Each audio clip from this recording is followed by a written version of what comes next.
Hello student, again आनंद, मैं आपका teacher physics का। जो आपको शीट मिली रिलेटिव मोशन की क्लास के बाद, उसी शीट का डिस्कशन करने में आपके सामने। रिलेटिव मोशन आपने कॉन्सेप्ट पढ़ा है, मेनली रिवर के प्रॉब्लम्स उसमें होते हैं, उसको क्रॉसिंग करने की मिनिमम टाइम, शॉर्टेस्ट पाथ, किसी को चेस करना है तो कैसे हम उसको सॉल्व करते हैं, रेन के क्वेश्चंस आते हैं। तो वो सारे क्वेश्चंस मैंने कोशिश किया इस 20 क्वेश्चन में वो सारे रिलेटिव वेलोसिटी के कॉन्सेप्ट में आपको बता सकूं। तो शुरुआत करते हैं फर्स्ट क्वेश्चन। पहला क्वेश्चन देखो, दिया river is flowing west to east with a speed 5 metre per minute. A man can swim in still water with a velocity of 10 metre per minute. ठीक है ना। और आपको पता करना है in which direction should the man swim so that the shortest possible path to get to the south. Right, south पहुंचना है और वो वेस्ट से ईस्ट रिवर जा रही है, वेस्ट टू ईस्ट। पता ही आपको बेटा, ये है वेस्ट, ये क्या है ईस्ट। ठीक है ना। और जाना कहाँ है आपको, साउथ पे ओर। ठीक है ना, साउथ मतलब कह लो नीचे, यानी इस रिवर के किधर जाना है आपको, परपेंडिकुलर। किस वेलोसिटी से जा रहे हो आप, 10 मिनट से। ठीक है ना। तो आपको पता करना है कि अगर जस्ट अपोजिट अगर हमें पहुंचना हो तो कितने एंगल पे जाना होगा। तो ध्यान से समझना। पहले मैं ये देखो डायरेक्शन बता देता हूं, सबको पता है लेकिन जस्ट ये बेसिक, ऊपर नॉर्थ, नीचे साउथ, इधर वेस्ट ईस्ट, इधर क्या हो गया बेटा, वेस्ट हो गया। ठीक है ना। तो देखो कैसे इसको सॉल्व करते हैं, मैं आपको बता रहा हूं, खूब आराम से समझना। अगर किसी रिवर को आपको क्रॉस करना है बेटा और रिवर की वेलोसिटी वी.आर है, बहुत ध्यान समझना क्योंकि आगे यही सब में यूज होने वाला है। आप ए से चलते हो और आपको पहुंचना है इसके जस्ट अपोजिट। कैसे पता चला जस्ट अपोजिट, लिखा है shortest possible path. Shortest possible path का मतलब है कि जहां पे हो उसके कहां पे, जस्ट अपोजिट। जस्ट अपोजिट आप तभी पहुंच पाओगे जब इस रिवर के अपोजिट, मतलब अप स्ट्रीम या डाउन स्ट्रीम, किधर आपको जाना पड़ेगा, आपको ये देखना है कि किस डायरेक्शन में आप जाओगे। तो मान लो आप ऐसे गए बेटा रिवर के, ये मान लो एंगल थीटा। तो रिवर आपको ड्रैग करके यहां से मान लो आप पी की ओर जा रहे हो और पी से रिवर आपको खींच के कहां पे पहुंचा दिया उसने, बी पे। तो अगर मैं इसमें पूछूं ये साइन थीटा, तो इस डायरेक्शन में कौन लेके गया आपको, रिवर। तो जितनी देर में रिवर का डिस्प्लेसमेंट यहां होगा वी.आर इंटू टी, उतनी देर में ये पर्सन ए से बी पहुंच जाएगा। ठीक है ना। अब उस पर्सन की वेलोसिटी का कौन सा कंपोनेंट ऊपर जाएगा, वीपी कॉस थीटा। इस डायरेक्शन में जो कंपोनेंट होगा बेटा वो कितना हो जाएगा, वीपी कॉस थीटा। तो अगर हम साइन थीटा पूछे इसमें, तो sine theta VP cos theta into T, और ये है वी.आर इंटू टी। तो sine theta VR into T upon VP cos theta into T, T से T cancel, sine theta is equal to क्या आ गया बेटा, वी.आर अपॉन वीपी। आज से याद रखना, आपको याद भी होगा, अगर आपको किसी रिवर को क्रॉस करना है तो आप अगर उस रिवर के फ्लो के परपेंडिकुलर से थीटा डिग्री पे अगर आप फ्लो करते हो या स्विम करते हो, क्रॉस करते हो, और वो थीटा कैसे निकलेगा, वी.आर अपॉन वीपी से, तो आप जस्ट अपोजिट पहुंच जाओगे। जस्ट अपोजिट का मतलब क्या होता है, शॉर्टेस्ट पाथ। बस अब अपने क्वेश्चन पे आ जाओ। अब अपने क्वेश्चन में हमारे में रिवर की वेलोसिटी देखो कितनी दी हुई है, 5 मीटर पर मिनट। पर्सन की वेलोसिटी कितनी दी हुई है, 10 metre per minute. Sine theta निकालना है 5/10। यहां पे आप करोगे, ये हो गया 5, ये हो गया 10, 5/10 मतलब कितना हो गया बेटा, 1/2। साइन थीटा की वैल्यू कितनी हो गई, 1/2। और अगर साइन थीटा हो गया 1/2 तो थीटा की वैल्यू साइन थीटा 1/2 आ गया था हमारा बेटा। तो थीटा की वैल्यू कितनी हो जाएगी, 30 डिग्री। अब बहुत सारे बच्चे जल्दबाजी में 30 डिग्री आंसर दे देते हैं, लेकिन आप देखो रिवर ऐसे जा रही है, ये वाला एंगल 90 है, तो 30 डिग्री इधर, 30 डिग्री इधर, तो 90 प्लस 30 मतलब कितना हो गया, 120। यानी रिवर की डायरेक्शन से कितने डिग्री बेटा, 120 डिग्री। मतलब अगर हम 120 डिग्री पे फ्लो करेंगे तो कहां पहुंच जाएंगे, जस्ट अपोजिट। आई होप समझ में आ गया होगा। ठीक है ना। इसी में मान लो टाइम पूछता आपसे कि रिवर को क्रॉस करने में कितना टाइम, तो वाई डायरेक्शन में इक्वेशन लिखोगे तो वाई, ये रिवर है, वाई डायरेक्शन में आपका जो डिस्प्लेसमेंट होगा, अगर ये वाई डायरेक्शन हम ले बेटा, तो वाई डायरेक्शन में आपका जो डिस्प्लेसमेंट हुआ वो कितना हो गया, बी। तो टाइम हमें निकालना है, तो टाइम निकालने के लिए y डायरेक्शन में डिस्प्लेसमेंट अपॉन y डायरेक्शन की वेलोसिटी। y डायरेक्शन की वेलोसिटी अभी आपको पिछले में स्लाइड्स में देखो दिखाया, ये था हमारा क्या, y डायरेक्शन की वेलोसिटी vp cos थीटा, ठीक है ना। तो हम इसको लिख देंगे b अपॉन क्या बेटा, vp cos थीटा। तो याद रखना कभी भी किसी रिवर को अगर क्रॉस करना है तो क्रॉस करने का जनरल टाइम क्या हो गया बेटा, b upon vp cos theta. Anyway, now moving to the next question. अगले क्वेश्चन में कह रहा है कि फिर से ये रिवर है, ये d दिया है, ये एक्स वाई प्लेन में है, v नॉट क्या है, वेलोसिटी ऑफ रिवर। अब देखो दिया हुआ है, आपको पता करना है कि अगर इस डायरेक्शन में, y डायरेक्शन में एक्सेलरेशन कितना हो, 2t, परपेंडिकुलर, परपेंडिकुलर मतलब y डायरेक्शन, एक्सेलरेशन की वैल्यू कितनी हो, 2t बेटा, तो आपको ट्रेजेक्ट्री का इक्वेशन लिखना है। ट्रेजेक्ट्री का इक्वेशन का मतलब क्या होता है कि उसके मोशन में कोई एक हम जनरल पॉइंट x ले लें, कोई एक जनरल पॉइंट y ले लें, x और y के बीच का जो रिलेशन होता है बेटा, उसी को हम क्या बोलते हैं, trajectory. So we have to find out the relation between x and y, और वही देखो हमें दिया भी है x और y के टर्म्स में, तो हम उस x और y के बीच में देखो कैसे रिलेशन निकालेंगे, मैं आपको बताता हूं। x डायरेक्शन में अगर मैं बोलूं तो x डायरेक्शन का इक्वेशन में लिख रहा हूं। अब देखो x डायरेक्शन में एक्सेलरेशन नहीं है, क्या है, वेलोसिटी। तो t टाइम में जब वो कहीं पे पहुंचा तो डिस्प्लेसमेंट क्या हो गया, वेलोसिटी इनटू टाइम।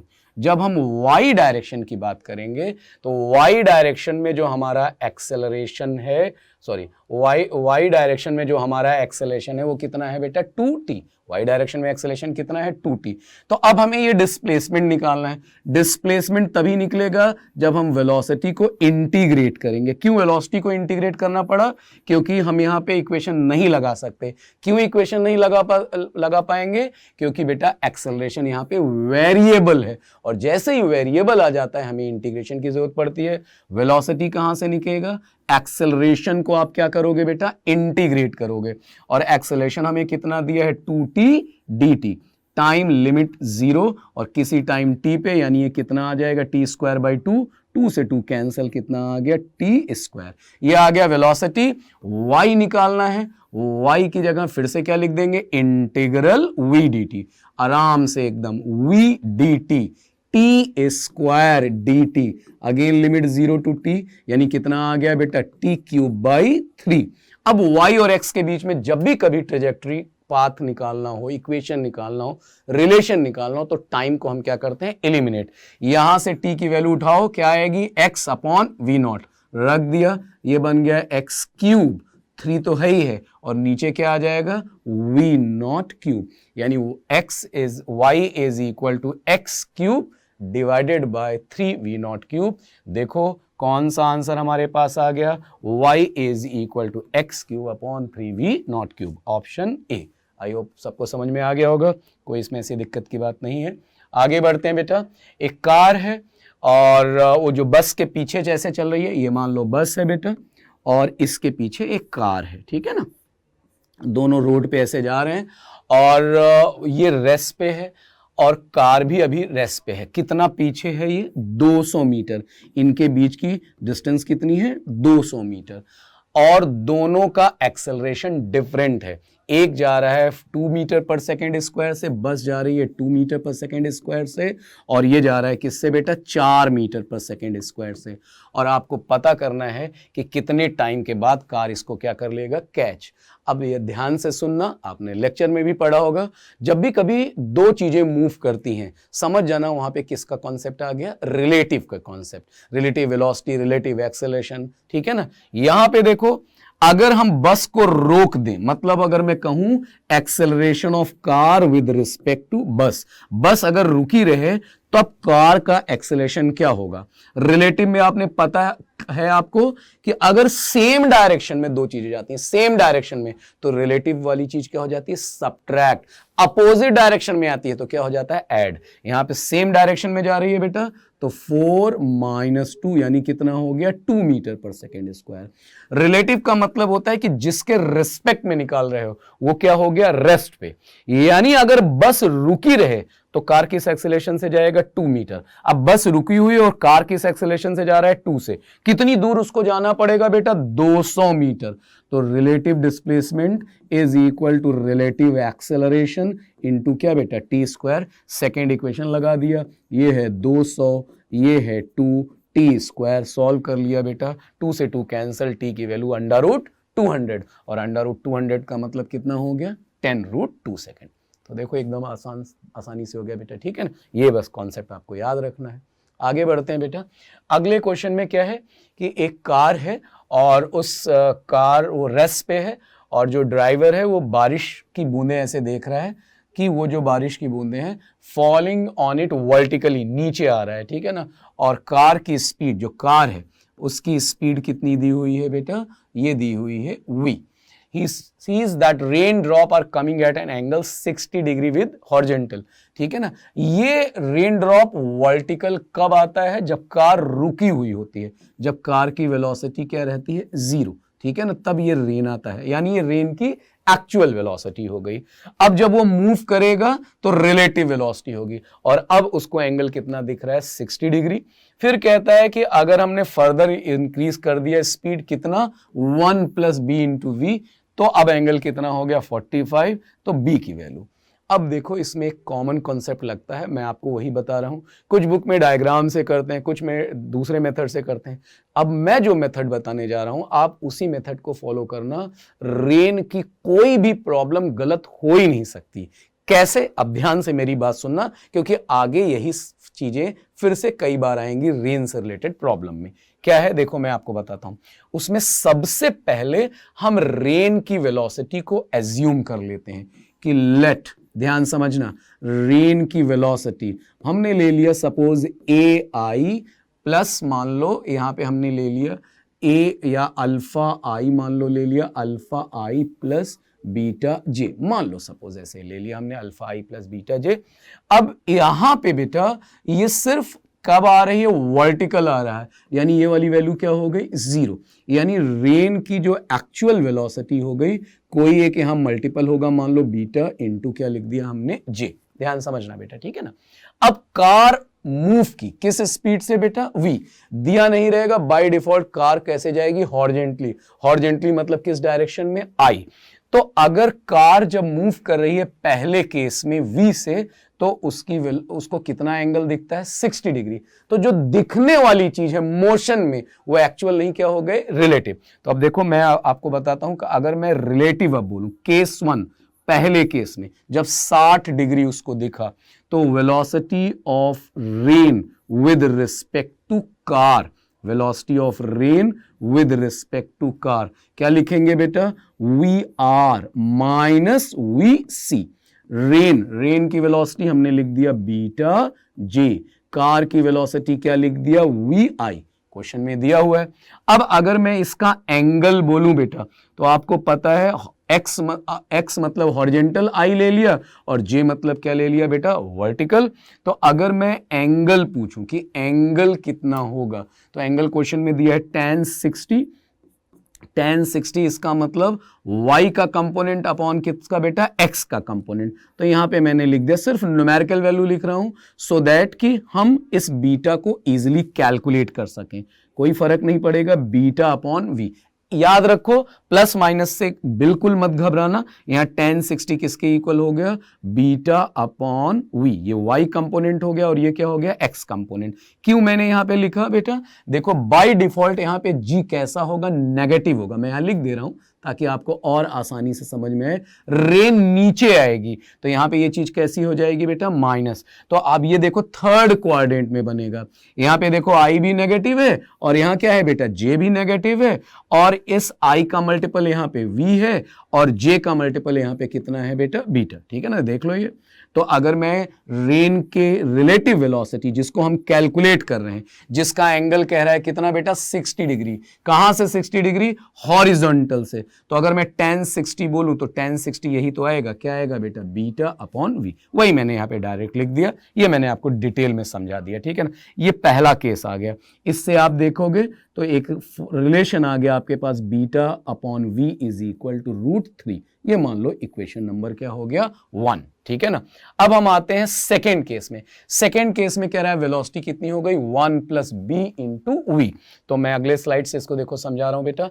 अब जो रिलेटिव वेलोसिटी होगी रेन की कार के रिस्पेक्ट में सेकेंड केस में, फिर से हम लिखेंगे vr - vc।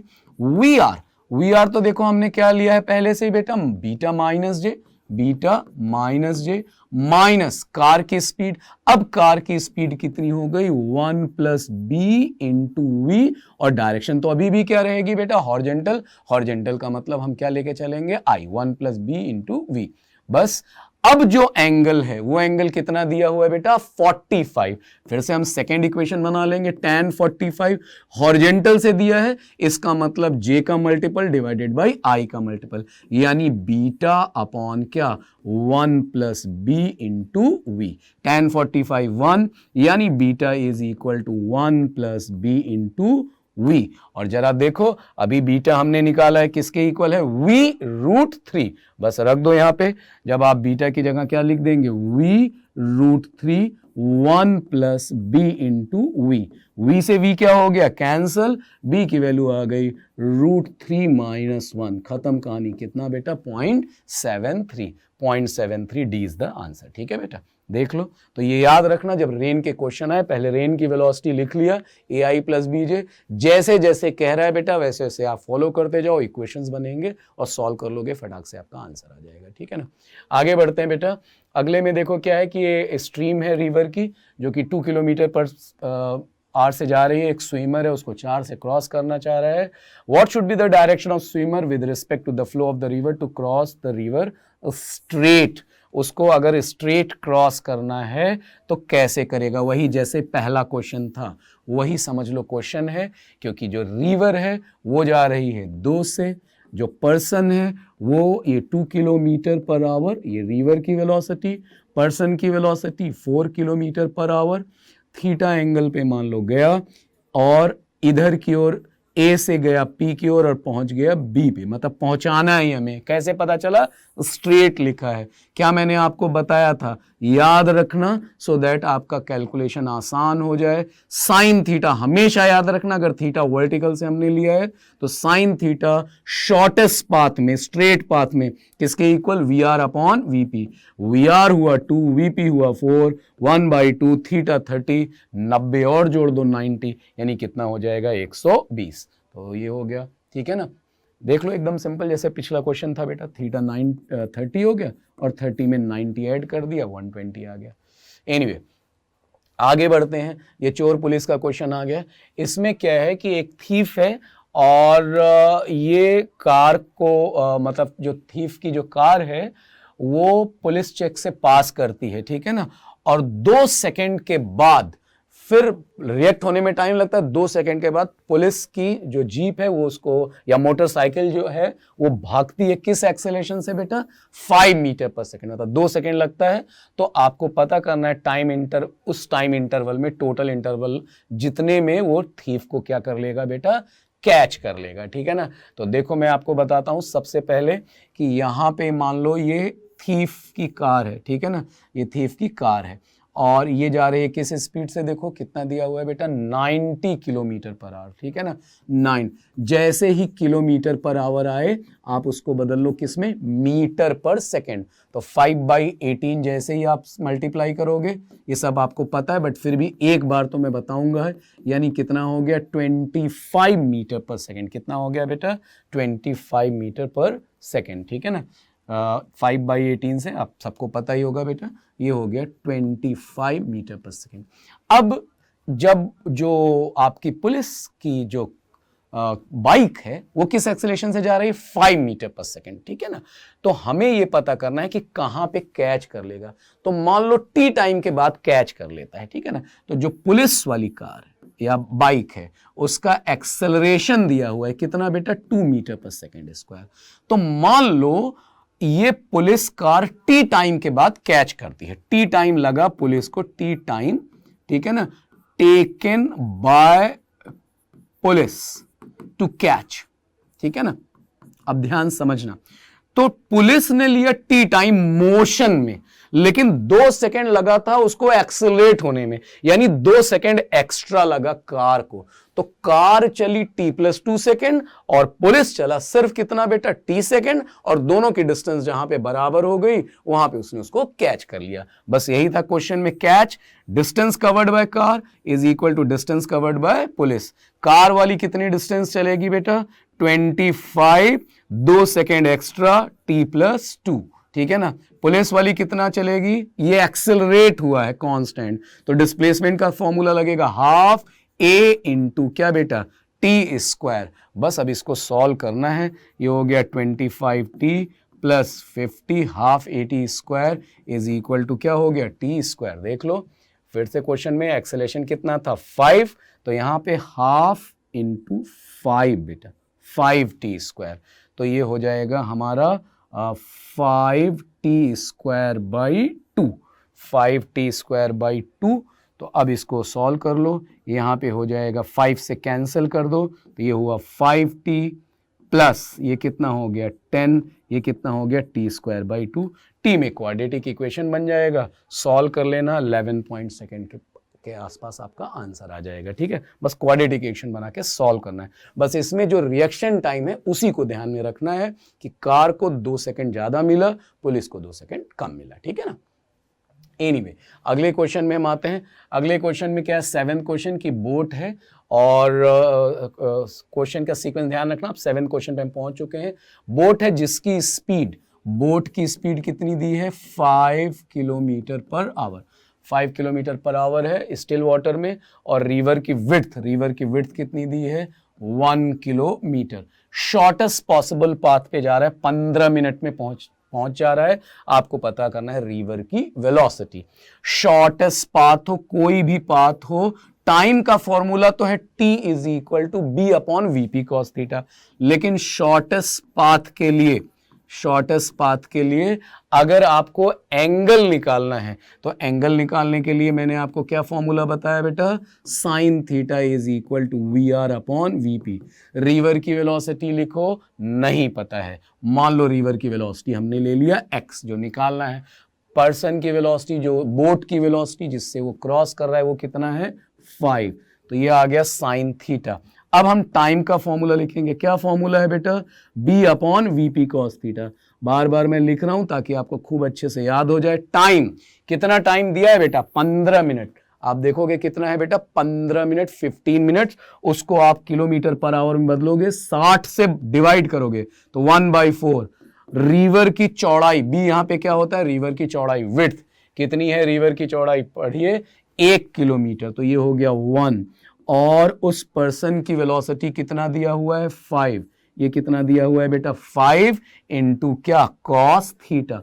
यहां से कॉस थीटा कैलकुलेट करो, कॉस थीटा की वैल्यू कितनी आ गई 4/5। बस अब देखो कॉस थीटा 4/5, तो साइन थीटा कितना 3/5, रख दो यहाँ पे 3/5, 5 से 5 कैंसिल, x की वैल्यू कितनी आ जाएगी 3, खत्म कहानी, 3 is the answer.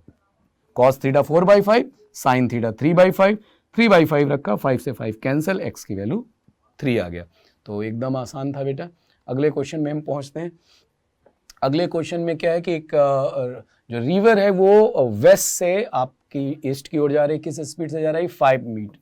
Again river है 5 मीटर पर मिनट, ये दिया हुआ है, और आपको जो स्विमर है, जो स्विम करते हुए जा रहा है, उस पर्सन की वेलोसिटी कितनी दी हुई है 10 मीटर पर मिनट दिया हुआ है, और वो क्या करना चाह रहा है, शॉर्टेस्ट टाइम में उसे क्रॉस करना चाह रहा है। तो ध्यान रखना, आज से अगर किसी भी वाटर बॉडी को आपको शॉर्टेस्ट टाइम में क्रॉस करना है, तो जिधर रिवर या जिधर कोई वाटर बॉडी फ्लो करती है, आप हमेशा उसके कैसे जाओगे बेटा, परपेंडिकुलर।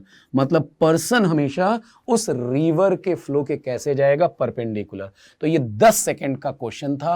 वेस्ट से ईस्ट जा रही थी रिवर, आप इधर की ओर जाओगे, किधर की ओर जाओगे, नॉर्थ की ओर, तो पहला ऑप्शन सही हो गया, ड्यू नॉर्थ, ठीक है ना। ये क्वेश्चन बढ़िया है बेटा, ये क्वेश्चन देखना। इस क्वेश्चन में क्या है कि एक अगेन ये रिवर जा रही है बेटा, आपको 45 डिग्री पे पहुंचना है। आप जा रहे हो थीटा एंगल पे और आप पहुंच गए कितने एंगल पे, 45। तो ये बेसिकली जो मैंने फॉर्मूला बताया ना, वो फॉर्मूला किस कॉन्सेप्ट पे है, कहां से आया, उसी को ये बताता है। और इसमें कोई नई चीज नहीं है बेटा।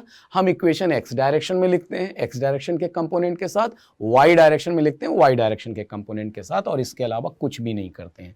तो देखो ध्यान से, ये हमें यहां पे पहुंच रहे हैं बेटा हम 45 ए से यहां पे बी पे, ठीक है ना, यहां पे पहुंच रहे हैं। और हम मूव हमने किया था बेटा किस एंगल पे, थीटा एंगल पे। हमारा मूवमेंट हुआ थीटा एंगल पे, राइट। यानी उस पर्सन की वेलोसिटी जो थी वो किस एंगल पे थी बेटा, थीटा एंगल पे, ठीक है ना। और हम पहुंच गए यहां पे। तो इस डायरेक्शन का डिस्प्लेसमेंट x और इस डायरेक्शन का डिस्प्लेसमेंट हमने क्या मान लिया, y। तो दिख ही रहा है बेटा tan 45 is equal to what, tan 45 diagram से क्या, y बाई एक्स, यानी y को किसके इक्वल कर देना है, x। y डायरेक्शन का डिस्प्लेसमेंट और x डायरेक्शन का डिस्प्लेसमेंट दोनों को क्या कर देना है, इक्वल, बस y डायरेक्शन का डिस्प्लेसमेंट। अब हमें देखना है कि y डायरेक्शन की वेलोसिटी कौन सी होगी। तो y डायरेक्शन में ये देखो पर्सन जो है बेटा वो किस एंगल पे चल रहा है, थीटा।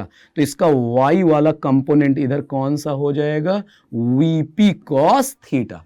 तो y डायरेक्शन में वेलोसिटी कौन सी है, vp cos थीटा, सिर्फ यही होगी, क्योंकि रिवर तो इधर जा रही है बेटा x डायरेक्शन में, ठीक है ना। तो y का डिस्प्लेसमेंट t टाइम में कितना हो जाएगा, vp cos theta into t। अब बात आई x डायरेक्शन की। x डायरेक्शन में vp का इधर कौन सा कंपोनेंट आएगा, vp sin थीटा। उसके साथ और एक वेलोसिटी कौन सी आ गई, रिवर की वेलोसिटी आ गई, vp sin theta plus r, ठीक है ना, vr मतलब वेलोसिटी। और t टाइम में जब वो चलेगा तो जो डिस्टेंस कवर करेगा वो हो जाएगा vp sin theta plus vr into क्या, t। टी से टी कैंसल। बस अब अपने क्वेश्चन में आ जाओ। हमें थीटा निकालना है। पर्सन की मतलब बोट की वेलोसिटी दी है, पर्सन कह लो, रिवर की वेलोसिटी दी है। यहाँ बोट की जगह हमने क्या लिख दिया, 4 cos theta is equal to 2 sin theta plus again river, sorry ये 4 ही होगा, 4 cos थीटा, ठीक है ना, ये वाला 4, क्योंकि पर्सन ही है, पर्सन से मतलब यहाँ पे बोट लेके चलना बेटा, ठीक है ना। ये हो गया कोई भी चीज जो जा रहा है बेटा, पर्सन हो बोट हो, ये 4 sin थीटा और यहाँ रिवर की वेलोसिटी कितनी है, 2। बस अब इसको सॉल्व करना है। सॉल्व करेंगे किसकी वैल्यू आ जाएगी बेटा, थीटा की। कुछ बच्चों को लग रहा होगा सर इसको सॉल्व कैसे करेंगे, तो इसको सॉल्व करने का आसान तरीका है बेटा कि हमने यहाँ मतलब आसान हो तो मैथ्स लगेगी, cos theta minus sign theta is 2/4, कितना आ गया 1/2। अब क्या करो, √2 से मल्टीप्लाई, √2 से डिवाइड, √2 से मल्टीप्लाई, √2 से divide, cos a cos b वाला फॉर्मूला लगा दो और किसकी वैल्यू आ जाएगी, थीटा। या साइन का फॉर्मूला लगा दो, क्योंकि ऑप्शन में सब किस में दिए हुए हैं बेटा, साइन में। तो बेहतर है √2 से मल्टीप्लाई और √2 से डिवाइड करके साइन a माइनस बी का फॉर्मूला लगा दो और हमारे पास क्या आ जाएगा बेटा, थीटा। 1/√2 होगा, एक एंगल π/4 होगा और एक अननोन क्या हो जाएगा, थीटा। तो देख लो कहीं किसी को कोई doubt, this is the physics involve in this question, right. Okay, now अगला है कि एक man standing on a road, umbrella लिया है 30 डिग्री पे। देखो फिर से वही रिवर वाला क्वेश्चन आ गया। तो सबसे पहले मैंने बताया था कि रिवर की वेलोसिटी मान लिया AI प्लस BJ। अब ध्यान से पढ़ो क्वेश्चन, स्टैंडिंग इसका मतलब रुका हुआ है, इसका मतलब उसे एक्चुअल वेलोसिटी दिखेगी। और 30 डिग्री कहां से, वर्टिकल। जो अम्ब्रेला उसका है वो वर्टिकल से, ये अम्ब्रेला है मान लो, कितने एंगल पे उसको रखना पड़ रहा है, 30 डिग्री में, जब वो खड़ा है बेटा, ठीक है ना, रुका हुआ है। स्टैंडिंग यानी अम्ब्रेला उधर ही हम रखेंगे जिधर क्या आ रही होगी बेटा, रेन। तो अगर मैं इसका एंगल पूछूं, वर्टिकल से कितना दिया है बेटा, 30। तो अगर ये 30 दिया हुआ है वर्टिकल से, तो आप ध्यान समझना बेटा, ऐसे समझो कि ये रेन की वेलोसिटी है, ठीक है ना, ये रेन की वेलोसिटी है, ये इधर कंपोनेंट इधर कंपोनेंट, और वर्टिकल के साथ ये वाला एंगल कितना दिया हुआ है, 30 डिग्री। इधर का मल्टीपल हमने ले लिया A, इधर का मल्टीपल हमने क्या ले लिया बेटा, B, ठीक है ना। इधर हम इसको माइनस कर देते हैं, इसको भी माइनस कर देते हैं ताकि इस चीज को जस्टिफाई कर सके, ठीक है ना। तो यहाँ tan थीटा देखो किसके इक्वल आ जाएगा, A/B, ये एक इक्वेशन। फिर कह रहा है कि वो भागा, अम्ब्रेला को फेंक दिया, उसका बारिश में भीगने का मूड कर गया, किस स्पीड से भागा बेटा, 5 किलोमीटर पर। तो अब जो रेन की वेलोसिटी हो जाएगी पर्सन के रिस्पेक्ट में, वो हो जाएगी वी माइनस वीपी। यानी अब इसमें से पर्सन की वेलोसिटी 5 को हम क्या कर देंगे, सब्ट्रैक्ट। यहां पे लिखेंगे फिर से वही बेटा कि यहां पे a minus i plus b minus j minus person की वेलोसिटी, और पर्सन की वेलोसिटी कितनी है 5 किलोमीटर हॉरिजॉन्टल। बस ए आई वाले मल्टीपल को एक साथ कर लिया, जे वाले को एक साथ कर दिया। अब कह रहा है कि जो उसे दिख रहा है वो कैसा दिख रहा है बेटा, वर्टिकल। कैसा दिख रहा है, वर्टिकल। तो हम ए की वैल्यू कैलकुलेट कर लेंगे। कैसे कैलकुलेट कर लेंगे, देखो बताता हूं। अगर मैं माइनस आई कॉमन ले लूं तो ये बन जाएगा a प्लस 5 और ये b माइनस जे।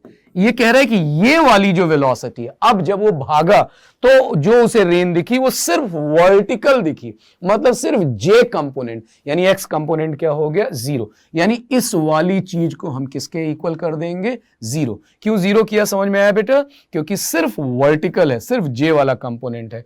यानी इसका मतलब a प्लस 5 की वैल्यू क्या हो गई 0, यानी a की वैल्यू किसके इक्वल हो गई -5। a की वैल्यू कितनी हो गई -5। यहां से हम tan थीटा से b की वैल्यू निकालेंगे। tan थीटा किसके इक्वल था बेटा हमारा, tan थीटा हमारा देखो किसके इक्वल है, a अपॉन बी।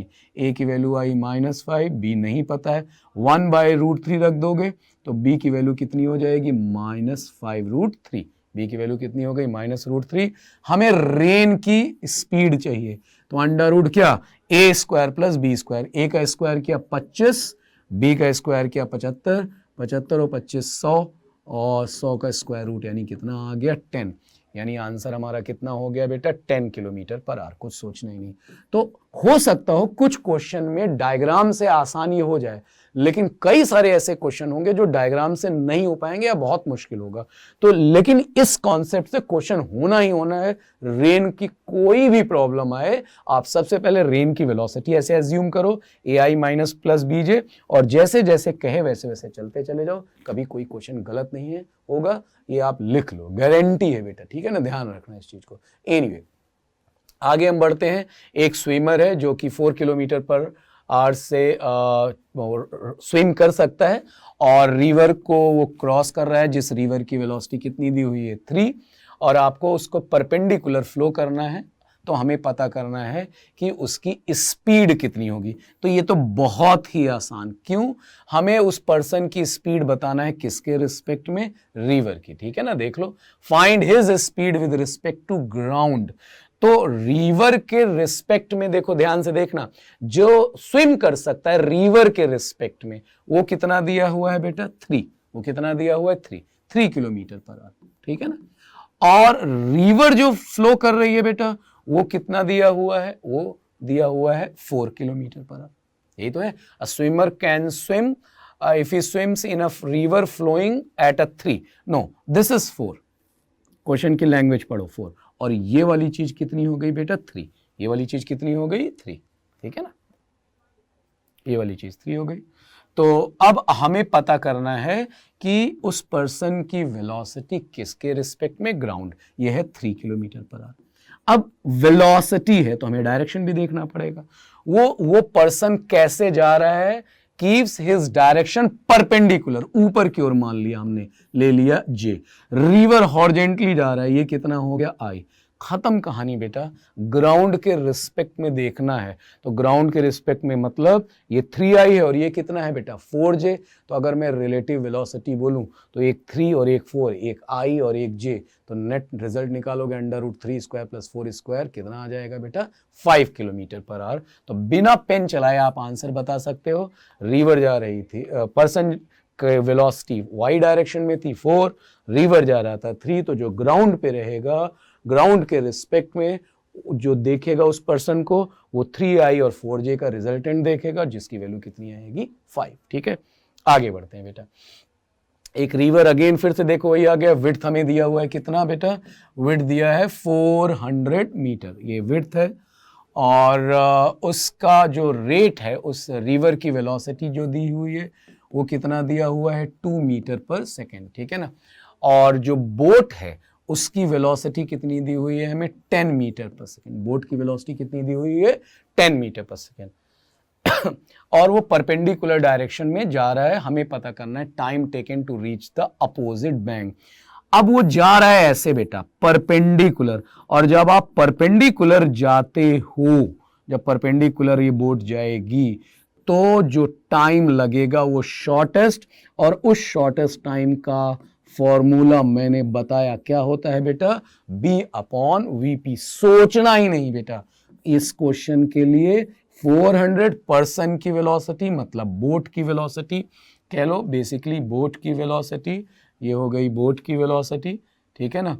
तो बोट की वेलोसिटी, और बोट की वेलोसिटी कितनी है 10, यानी कितना हो गया बेटा 40 सेकेंड। तो कितने टाइम में क्रॉस कर गया 40 सेकेंड। 10 सेकेंड का क्वेश्चन था। अगर आपको याद है कि परपेंडिकुलर अगर हम क्रॉस करेंगे तो टाइम मिनिमम लगेगा, और उस मिनिमम टाइम का फॉर्मूला क्या होता है, b upon v, person, boat, whatever. Okay, अगला क्वेश्चन भी सेम है बेटा, विड्थ दिया है हमें, रिवर की वेलोसिटी दी हुई है और पर्सन की वेलोसिटी दी हुई है। पर्सन की वेलोसिटी कितनी दी हुई है 3 किलोमीटर पर आवर, ठीक है ना, और रिवर की वेलोसिटी कितनी दी हुई है 5 किलोमीटर पर आवर, और जो विड्थ है वो कितना दिया हुआ है 500 मीटर, ठीक है ना। आपको पता करना है कि कितने एंगल से जाए उस रिवर को क्रॉस करने के लिए, कैसे, अब यही देखना है कि if he heads in a direction making an angle theta with the flow, then find to time to cross the river। ध्यान से समझना बेटा, इसमें देखो ध्यान से, मतलब इसमें ये जो रिवर है इसके साथ वो कितना एंगल बना रहा है थीटा, किसके साथ, फ्लो के साथ, ठीक है ना, यानी वो ऐसे जा रहा है, ये रिवर है, रिवर के साथ थीटा एंगल बनाते हुए ये पर्सन ऐसे जा रहा है। हमें पता करना है कि कितना टाइम लगेगा। अगेन बेटा वाई डायरेक्शन का डिस्प्लेसमेंट हम लेंगे, वो ए पे है, तो अगर मान लो मैं वाई डायरेक्शन का डिस्प्लेसमेंट बोलूं तो वाई डायरेक्शन का डिस्प्लेसमेंट कितना हो गया बेटा बी, रिवर की विड्थ, ठीक है ना, ऐसे ही तो डिराइव हुआ था बेटा। और y डायरेक्शन की वेलोसिटी बोले तो इसका ये वाला कंपोनेंट, अब ये पूरा थीटा है तो ये वाला एंगल कितना हो जाएगा बेटा, अगर इसकी बात करें हम तो थीटा माइनस 90, ठीक है ना। तो अगर मैं ये कंपोनेंट बोलूं तो ये कितना हो जाएगा, ये वेलोसिटी का component VP cos theta minus 90, minus common ले लो, 90 माइनस थीटा, कॉस क्या हो जाएगा साइन थीटा, ये क्या बन गया बेटा VP साइन थीटा, ये बन गया हमारा VP साइन थीटा। ये आ गया वाई डायरेक्शन, टाइम निकालना है, टाइम क्या होता है वेलोसिटी डिस्प्लेसमेंट, वाई डायरेक्शन का डिस्प्लेसमेंट अपॉन वाई डायरेक्शन का टाइम। बस इस चीज में ध्यान रखना कि जो विड्थ है वो हमें विड्थ दी है किसमें बेटा, मीटर में, और जो पर्सन की वेलोसिटी है वो किसमें दिया हुआ है, किलोमीटर में। तो उसको आप कन्वर्ट कर लेना, ये 1/2 किलोमीटर और पर्सन की वेलोसिटी को 3।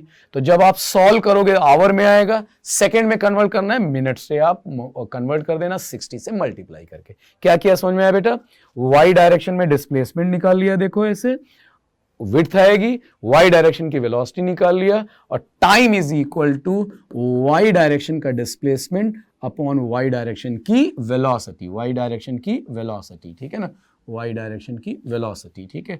बस यही, इस पूरे में यही कॉन्सेप्ट ही लगता है बेटा, सॉल्व कर लोगे। यूनिट वगैरह का ध्यान रखना, मीटर है तो किलोमीटर में बदल लिया, आवर है ऑप्शन में मिनट दिया है उसको मिनट में बदल देना, ठीक है ना। तो ऑप्शन को देख के उसी के अकॉर्डिंग आप यूनिट रखना, ठीक है।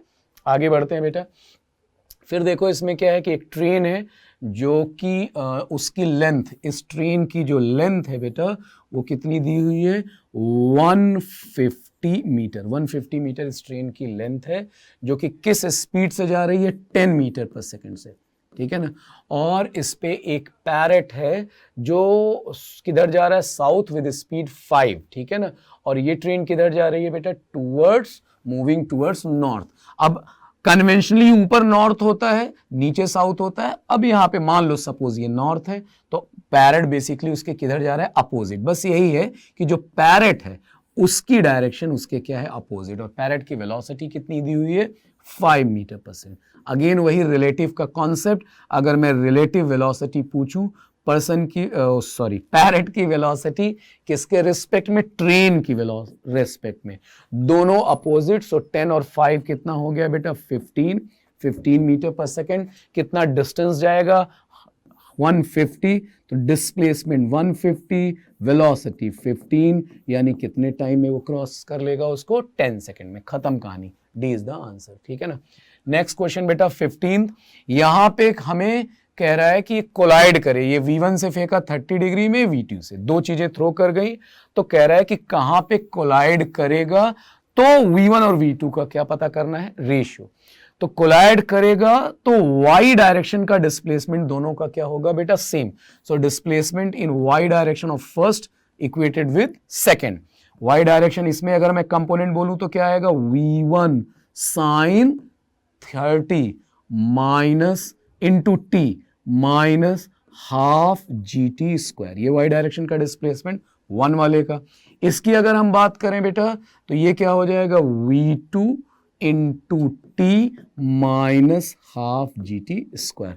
Half GT square cancel, V1 sine theta T, V2 T, T से टी कैंसल, किसकी वैल्यू आ जाएगी? V1 by V2। दिख ही रहा है साइन थीटा मतलब 2:1। ओके, नाउ नेक्स्ट, इसमें क्या है? एक पर्सन, अगेन वो शॉर्टेस्ट टाइम, फिर से शॉर्टेस्ट टाइम आ गया। शॉर्टेस्ट टाइम है तो कितने एंगल पे करेगा? कुछ आगे सोचने की जरूरत नहीं, एंगल पूछा उसने, यानी रिवर के किधर बेटा? परपेंडिकुलर। परपेंडिकुलर मतलब कितना एंगल? 90 डिग्री। एकदम आसान, देखते ही। फिर अगला क्वेश्चन बेटा, इसमें देखो दो हैं, एक नीरज है, एक देवेंद्र है, एक 30 डिग्री से आ रहा है, एक थीटा से आ रहा है। आपको पता करना है कि बॉल को कहां पे कैच करेगा, तो जहां पे भी कैच करेगा ये y डायरेक्शन का डिस्प्लेसमेंट दोनों का क्या हो जाएगा? सेम। और अभी देखो पिछले question, last to last question में हमने बताया था कि अगर y डायरेक्शन का डिस्प्लेसमेंट दो प्रोजेक्टेड बॉडी का सेम हो तो हाफ GT स्क्वायर तो कैंसिल हो जाएगा, क्योंकि रिलेटिव एक्सेलरेशन 0, दोनों पे ग्रेविटी लग रही है बेटा, तो y डायरेक्शन का खत्म कहानी। सिर्फ किसकी बात करेंगे हम? यहां पे वेलोसिटी वाला, GT स्क्वायर वाली चीज तो खत्म हो जाएगी, ठीक है ना। यानी अगर हमें y डायरेक्शन के इस डिस्प्लेसमेंट को इक्वल करना है तो इसकी वेलोसिटी, नीरज की वेलोसिटी देखो कितनी दी हुई है? u। देवेंद्र की वेलोसिटी कितनी दी हुई है? 2u/3। So you can say the y component of this velocity, ये वाला y कंपोनेंट, ठीक है ना, y कंपोनेंट V1 और इसका मान लिया हमने V2, ये दोनों आपस में क्या हो जाएंगे? इक्वल। तो u sine 30 is equal to 2u/3 sine theta. बस u से u कैंसल, साइन थीटा ये कितना आ गया? 3/4, यानी theta is equal to sine inverse 3/4। C is the correct answer, ठीक है ना। आगे बढ़ते हैं बेटा, अगले क्वेश्चन में 18 पे रेन वर्टिकली आ रही है, अगेन 3 से, और मैन वॉक कर रहा है 4 से। आपको पता करना है रेन की वेलोसिटी पर्सन के रिस्पेक्ट में। ऑलरेडी इस तरह के क्वेश्चन कर चुके हो। ये रिवर है और ये मैन है, एक की वेलोसिटी 3 है, उस पर्सन या उस मैन की वेलोसिटी 4 है। Now both are perpendicular, so it is nothing but the relative velocity is what? 3 square plus 4 square, कितना आ गया बेटा अंडर रूट के अंदर? सॉल्व करेंगे तो 5 kilometre per hour. D is the answer. Okay, एकदम आसान बेटा। अगले क्वेश्चन में आते हैं, ये थोड़ा सा ठीक क्वेश्चन है कि 200 मीटर रिवर की विड्थ है और उसमें उसको स्विम करना है 60 डिग्री फ्लो पे, तो रिवर की वेलोसिटी दी हुई है कितनी बेटा? 5 मीटर पर सेकेंड। ये 5 मीटर पर सेकेंड दिया हुआ है। रिवर की विड्थ कितनी है बेटा? 200। आपको कह रहा है कि कितने टाइम में वो क्रॉस करेगा और उसका ड्रिफ्ट भी बताना है। ड्रिफ्ट मतलब कितनी दूर जाएगा, ठीक है ना। और कितने एंगल पे देखो वो जा रहा है? 60 डिग्री। तो और 60 डिग्री रिवर की फ्लो की वेलोसिटी के साथ हो जा रहा है कितने पे? 60 डिग्री, ठीक है ना। तो अगर हम मान लो इसको सॉल्व करें बेटा कि कहाँ पे वो मिलेगा, कहाँ पे जाके वो अदर बैंक पे पहुंचेगा, और टाइम, तो टाइम के लिए मैंने आपको एक फॉर्मूला बताया। क्या बताया? B/VP cos theta. अभी समझना, फिर आप इसको लिखना। B कितना है बेटा? 200, और VP पर्सन की वेलोसिटी, पर्सन की वेलोसिटी कितनी दी हुई है क्वेश्चन में? यस, 4 मीटर पर सेकेंड। तो ये हो गया 4 मीटर पर सेकेंड। कॉस थीटा, अब थीटा की वैल्यू क्वेश्चन में हमारे पास कितनी दी हुई है? कॉस 60। अब आपको लगेगा कि ये आंसर सही है, लेकिन ये गलत है। अब मैं उनको बताना चाह रहा हूं जो फॉर्मूला रट लेते हैं। ये जब आप फॉर्मूला याद करना तो एक एक चीज याद रखना। B is what? Width of river, river की चौड़ाई। वीपी क्या है? पर्सन की वेलोसिटी, बोट की वेलोसिटी, स्विमर की वेलोसिटी। थीटा, थीटा है एंगल विद वर्टिकल, यही ध्यान रखना, थीटा विद वर्टिकल। यहां पे देखो एंगल किसके साथ दिया है? रिवर के साथ दिया है। रिवर मतलब हॉरिजॉन्टल के साथ। तो अगर वो हॉरिजॉन्टल के साथ 60 बनाएगा तो वर्टिकल के साथ 60 नहीं बनाएगा। कितना हो जाएगा बेटा? 30। तो बस यही मिस्टेक इसमें होती है, हम यहाँ पे 60 ले लेते हैं अगर फॉर्मूला रट के आते हैं, लेकिन अगर हम समझ के आते हैं तो यहाँ 60 की जगह क्या लिख देंगे बेटा? 30 डिग्री, ठीक है ना, क्योंकि वर्टिकल के साथ 30 हो जाएगा। बस ये हो गया बेटा 50, ये है √3/2, 2 ऊपर चला गया, कितना आ गया? 100/√3 सेकेंड। तो 100/√3 आप जब देखोगे तो इसमें ये 2 में है, इसमें 50 इसमें 1000/√2। ड्रिफ्ट निकालने की जरूरत नहीं, डायरेक्ट हमारा आंसर कौन सा हो जाएगा? Second answer. लेकिन मान लो अगर ड्रिफ्ट निकालना हो कि कितनी दूर जाएगा, ये x कितनी दूर जाता है बेटा, ठीक है ना, तो उसको हम कैसे कैलकुलेट करेंगे? उसको कैलकुलेट करना है तो पर्सन की देखो, एक तो ये पर्सन की वेलोसिटी है, ये थीटा जो कि क्वेश्चन में कितना दिया है बेटा? ये 60 है, तो ये वाला कितना हो गया? 30। तो एक तो इधर कंपोनेंट आ गया वीपी cos 30, इसी के साथ रिवर की वेलोसिटी भी जुड़ जाएगी और उसको इस टाइम से मल्टीप्लाई कर देंगे तो क्या आ जाएगा? ड्रिफ्ट। मतलब अगर ड्रिफ्ट निकालना है तो ड्रिफ्ट की वैल्यू हो जाएगी VP cos 30 plus V R river की वेलोसिटी, ये भी दिया, ये भी दिया, ये भी, इनटू टाइम, टाइम जो अभी कैलकुलेट करना। सॉल्व करोगे तो देखोगे कि यही आंसर आ जाएगा 700/√3। करने की जरूरत नहीं है, मैंने आपको बार बार बताया, जैसे आए ऑप्शन पे आपकी नजरें जाएं, बिना किसी कैलकुलेशन के आपको आंसर पता चल जाएगा कि सेकेंड आंसर है, ठीक है ना। एनीवे आगे बढ़ते हैं, लास्ट क्वेश्चन एकदम आसान बेटा। ये कार जा रही है नॉर्थ की ओर, ठीक है ना, नॉर्थ की ओर कार जा रही है, मतलब 50 क्या जे, आई जे के अगर हम टर्म्स में बात करें। हवा जो बह रही है वो नॉर्थ वेस्ट में है, 50√2 विंड की वेलोसिटी कितनी दी हुई है? विंड की velocity 50√2 and that is what? Direction north west. ये है बेटा नॉर्थ और ये है वेस्ट, ऐसे जा रही है बेटा, this is the wind velocity, यही तो ना, the wind blows this one.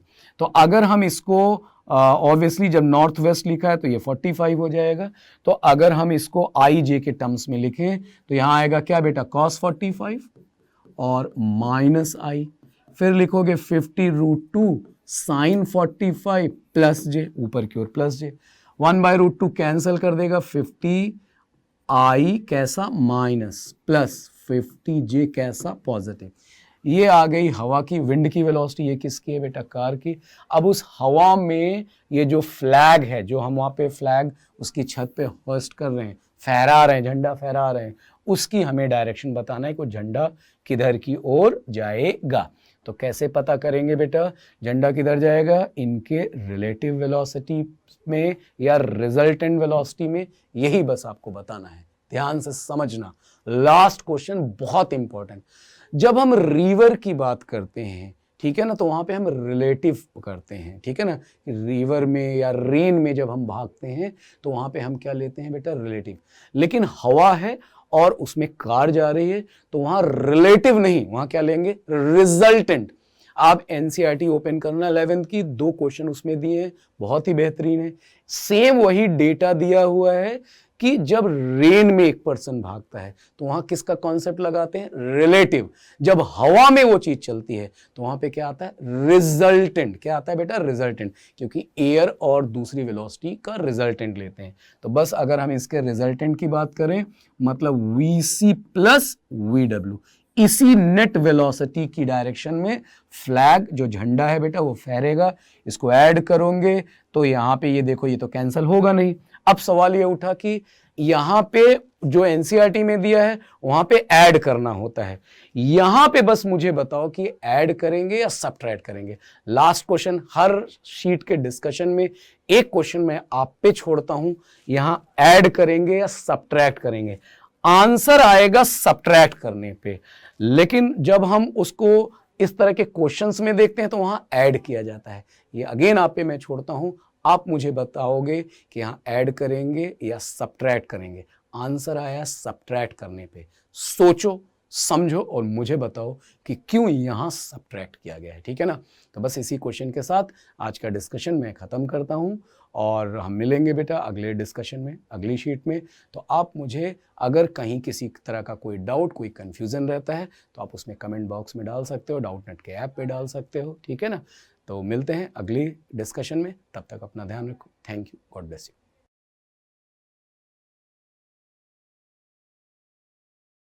Hello students, how are you. तो लेक्चर 3 की डीबीपी का सॉल्यूशन डिस्कस करते हैं अब हम लोग। ओके, लेक्चर 3 की जो डीपीपी है इसमें हमने बेसिक मैथमेटिक्स को कंप्लीटली डिस्कशन करना है हमें, और इसमें मोस्ट ऑफ द जो क्वेश्चंस हैं वो सारे प्रीवियस ईयर आए हुए आईआईटी के क्वेश्चंस हैं। आईआईटी एडवांस के आए हुए हैं, आईआईटी मेंस के क्वेश्चंस आए हुए हैं। फर्स्ट क्वेश्चन भी एडवांस में भी आ चुका है बच्चों, मेंस में भी इसको पूछा जा चुका है कई बार, और बिल्कुल सिमिलर टाइप के क्वेश्चंस को। x की पावर में ये पूरा एक्सप्रेशन इन्वॉल्व है, इक्वल टू √3। इसके हमें नंबर ऑफ सॉल्यूशंस जो है वो फाइंड आउट करने के लिए कहा गया है। x की पावर में जब एक्सप्रेशन इन्वॉल्व होगा तो नो डाउट हमें लॉग अप्लाई करना होगा दोनों तरफ। तो लॉग अप्लाई कर दीजिए। सो लॉग ऑफ, और ज्यादा अच्छा है कि लॉग बेस 3 पे अप्लाई कीजिए, क्योंकि राइट हैंड साइड में भी √3 इन्वॉल्व है, तो बेस लॉग का 3 रखिएगा यहाँ पे भी। Okay, so x raise to power, ये पूरा expression 3/4 log x to the base 3 whole square plus log x to the base 3 minus 5/4 is equal to log of 3 raise to power 1/2 at the base 3, है ना। दोनों side में हम लोगों ने log apply कर दिया। अब ये जो पूरी पावर है ये पीछे मल्टीप्लाई में आ जाएगी, पूरा एक्सप्रेशन पीछे मल्टीप्लाई में आ जाएगा, और ये बन जाएगा 3/4 log x to the base 3 whole square plus log x to the base 3 minus 5/4 into log x to the base 3 equal to 1/2। Okay, 1/2 भी पीछे ले आएंगे, और log 3 बेस 3 जो होता है वो 1 के इक्वल होता है। तो ये हमारे पास एक्सप्रेशन आ गया। अब इसमें अगर हम log x to the base 3 को t लेट कर लें तो एक हमें क्यूबिक पॉलिनोमियल मिल जाएगा। log x to the base 3 को t लेट कर लीजिए, तो ये बच्चों एक क्यूबिक पॉलिनोमियल आएगा जिसको अब हमें सॉल्व करना होगा। तो 3/4 t क्यूब, 3/4, और ये बाहर वाला टर्म भी, ये भी t बनेगा, t से अंदर मल्टीप्लाई कर लेंगे तो 3/4 t cube plus T square minus 5/4 t, और ये 1/2 टर्म इसको भी लेफ्ट में ले आइए, 1/2 इक्वल टू 0। ओके, इस क्यूबिक पॉलिनोमियल को सॉल्व करना है। 4 से पहले मल्टीप्लाई कर लीजिए, so 3t cube plus 4t square minus 5t minus 2 equal to 0। इस क्यूबिक के फैक्टर करने हैं, तो इस क्यूबिक के फैक्टर आई थिंक आप लोग आसानी से कर सकते हैं। हिट एंड ट्रायल से एक रूट तो इसका क्लियर हो ही रहा है, t इक्वल टू 1 जो है बच्चों इसका एक रूट आएगा, हिट एंड ट्रायल से आप लोग आसानी से देख सकते हो। तो t इक्वल टू 1 इसका एक रूट आएगा, और जो क्वाड्रेटिक बनेगी t+1 से डिवाइड करके आप लोग एक क्वाड्रेटिक बना सकते हैं ना, उस क्वाड्रेटिक के भी फैक्टर कर लीजिए। तो t+1 एक रूट हो गया, डिवाइड कीजिए 3t square plus 7t plus 2, ये रिमेनिंग क्वाड्रेटिक आपको मिलेगी। फिर इस क्वाड्रेटिक के भी फर्दर फैक्टर कीजिए, t+1 3t square plus 6t plus t plus 2 equal to 0। So t+1 and यहां से 3t कॉमन आ गया, t plus 2 plus 1 t plus 2 equal to 0। So we get the three factors, t plus 1, t plus 2 and 3t plus 1. These are the three factors of this cubic polynomial. यहां से आपके पास t की 3 possible values मिल गई आपको, t equal to -1, -2 and -1/3। t की value को वापस रखिए, t की वैल्यू है log x बेस 3, और t की वैल्यू आप यहां पे वापस रखेंगे log x बेस 3 के इक्वल। यहां से x कैलकुलेट कीजिए, आपको 3 सॉल्यूशंस मिलेंगे। ओके, क्योंकि ये 3 राइट हैंड साइड में जाएगा तो आपको 3 सॉल्यूशंस मिलेंगे। x equal to 3 raise to power -1, 3 raise to power -2 and 3 raise to power -1/3। तीनों ही नंबर पॉजिटिव हैं। ओके, तो कोई प्रॉब्लम नहीं है, हमें सोल्यूशन मिलेगा। तो इसके बच्चों 3 सॉल्यूशंस हो गए। सी पार्ट जो है वो इसका आंसर होगा। नंबर ऑफ सॉल्यूशन इसके कितने हो जाएंगे? 3 सॉल्यूशंस, राइट। तो ये फर्स्ट क्वेश्चन का सॉल्यूशन है।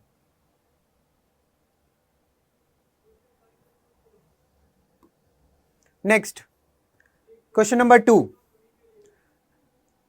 The number log 3 base 20 lies in interval find out करना है, किस इंटरवल में ये लाई करेगा। तो चिल्ड्रन टेक्निक समझिए इस टाइप के क्वेश्चंस को करने की।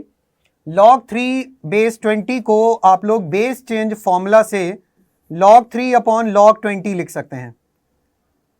ठीक है, बेस चेंज फॉर्मूला से, बेस जो भी चाहे आप वो यूज कर लीजिए यहां पे।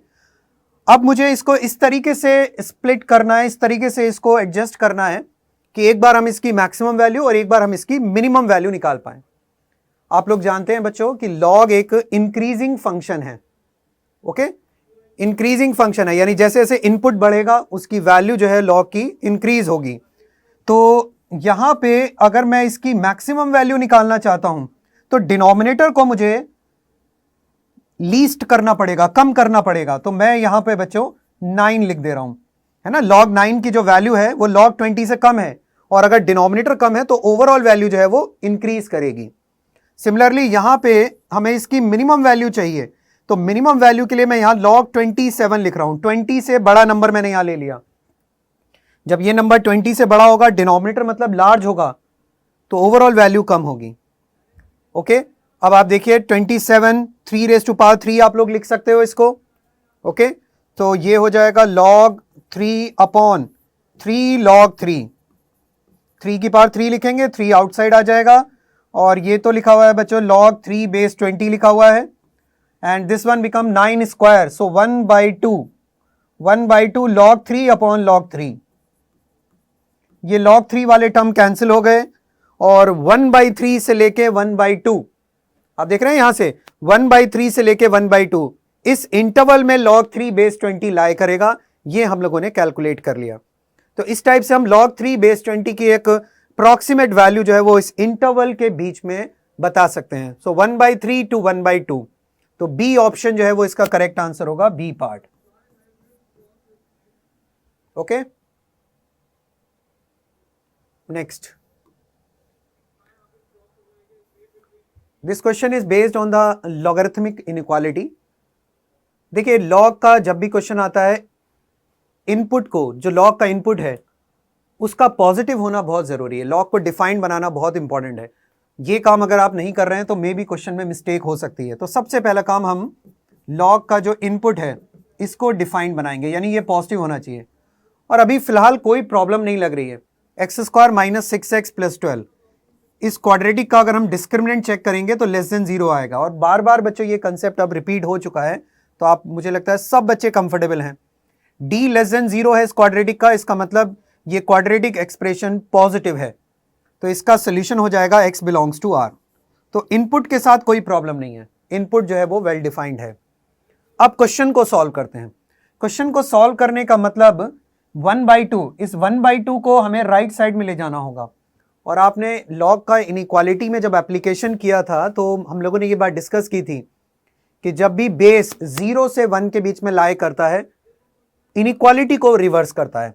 तो जब हम यहां पे बच्चों x² - 6x + 12 1/2 को राइट साइड में लेके जाएंगे तो इनइक्वालिटी रिवर्स हो जाएगी, 1/2 raise to power -2, inequality reverse हो जाएगी। इनइक्वालिटी रिवर्स हो गई। अब इसको सॉल्व कर लीजिए, ये 12 है, तो x² - 6x + 12 less than equal to 4, x² - 6x + 8 less than equal to 0। Okay, factor कीजिए, इसके सिंपल फैक्टर हैं, x - 4, x - 2 less than equal to 0। So x belongs to 2 to 4, x belongs to 2 to 4। और input तो defined है ही, तो input के साथ कोई प्रॉब्लम नहीं थी। 2 to 4 हमें सोल्यूशन मिल गया, बी पार्ट इसका आंसर हो गया। Okay, B part is the solution.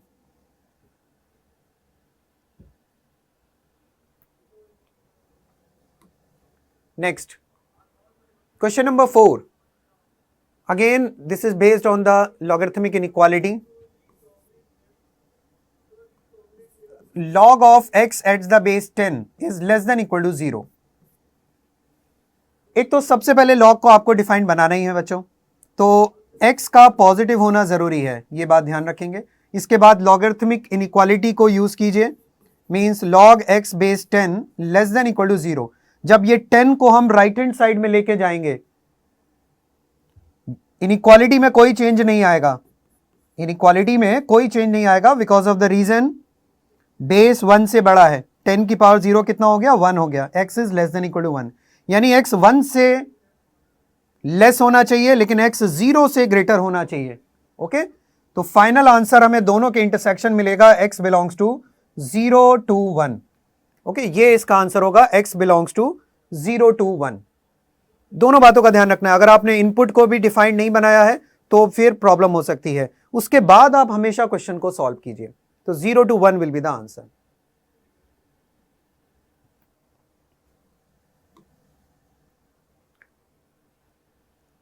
This question is also asked in JEE exam. Even many time this has been asked in JEE exam. Advance में भी आ चुका है, मेंस में भी आ चुका है. सबसे पहले तो इनपुट को डिफाइन बनाते हैं. x minus 1 positive means x is greater then 1. इसके बाद इस क्वेश्चन को सॉल्व करेंगे. लॉग से लॉग कैंसिल करने के लिए ये इंपॉर्टेंट है कि बेस सेम होना चाहिए. तो यहां पे 0.04 को हम लोग 0.2 का स्क्वायर लिख सकते हैं. x minus 1 greater than equal to log of 0.2 x minus 1. इस 0.2 का स्क्वायर, इस पावर को आप पीछे ला सकते हैं डिवाइड में. तो log of 0.2 x minus 1 greater than equal to log of 0.2 x minus 1. इस 1/2 पावर को पहले 1/2 को हमें हटाना होगा. इस 1/2 को आप यहां ले जाइए पावर में और उसके बाद लॉग से लॉग कैंसिल करेंगे. देखिए लॉग का बेस 0 से 1 में है. मोस्ट ऑफ द बच्चे जो गलती करते हैं ना वो यही करते हैं कि लॉग की ना इनइक्वालिटी रिवर्स नहीं करते. जब लॉग का बेस 0 से 1 में होता है वही मिस्टेक हो जाती है. जब भी लॉग का बेस 0 से 1 में है इनइक्वालिटी रिवर्स होगी. So x minus 1 power 1/2 is less than equal to x minus 1. दोनों तरफ स्क्वायर कर दीजिए. स्क्वायर करने के बाद सेम साइड में लाके सॉल्व कर सकते हो आप लोग. Okay, so x minus 1 is less than equal to x minus 1 whole square. Same side में ले जाइए इसको. So x minus 1 whole square minus x minus 1 greater than equal to 0. Right, तो हमने greater than equal to 0 greater than equal के साथ start किया. Log से लॉग जब कैंसिल हुआ इनइक्वालिटी रिवर्स हो गई. इसके बाद हमने स्क्वायर किया. अब इसको सॉल्व कीजिए. x माइनस 1 कॉमन ले लीजिए. x माइनस 1 कॉमन लेंगे तो ये x माइनस 2 आ जाएगा ग्रेटर देन इक्वल टू 0.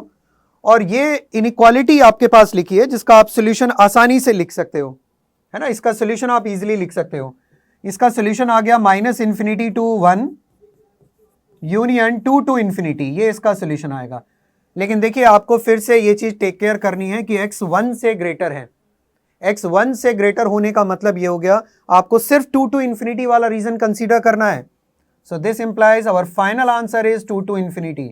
तो एक बहुत ही कॉमन मिस्टेक जो बच्चे करते हैं क्वेश्चन में कि इनपुट को डिफाइंड नहीं बनाते हैं. जब भी इनपुट को डिफाइंड नहीं बनाओगे पूरे चांसेस हैं कि क्वेश्चन में गलती कर दोगे. राइट, तो 2 to infinity will be the answer.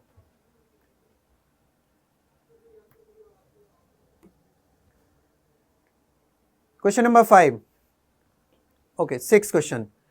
The solution of x plus 1 modulus plus x minus 1 square root equal to 0. तो ये बहुत सिंपल ट्रिक पे बेस्ड है बच्चों. इसमें कुछ सॉल्व करने की ज़रूरत नहीं है. कोई राइट हैंड साइड में ले जाके स्क्वायर करने की ज़रूरत नहीं है. देखते ही आप इसका आंसर बता सकते हैं. ये एक नॉन नेगेटिव क्वांटिटी है. This is also a non negative quantity. तो सम जीरो आने का सिर्फ एक ही चांस है कि दोनों को अलग अलग जीरो होना पड़ेगा. दोनों को अलग अलग जीरो रखिए. राइट, दोनों को अलग अलग जीरो रखेंगे तो यहां से क्या मिलेगा, यहां से तो आपको x की वैल्यू -1 मिलेगी और यहां से आपको x की वैल्यू कितनी मिलेगी, 1। यानी कोई कॉमन सोल्यूशन नहीं आएगा दोनों को जब अलग अलग जीरो रखेंगे, तभी तो सम जीरो आ सकता है ना, अदरवाइज कोई पॉसिबिलिटी ही नहीं है, राइट। तो x equal to -1 and x equal to 1, no common solution exist. तो फिलहाल इस केस में बच्चों कोई भी सोल्यूशन हमें नहीं मिलेगा, तो इसका आंसर ए पार्ट हो जाएगा, नो सोल्यूशन, कोई सोल्यूशन पॉसिबल नहीं है। ऐसे क्वेश्चन में आप ना स्क्वायर वगैरह करके करने की कोशिश मत कीजिए, non negative plus non negative equal to 0, आप लोग क्विकली जो है वो इसको ऑब्जर्व करके आंसर निकाल सकते हैं। So no solution will be the answer.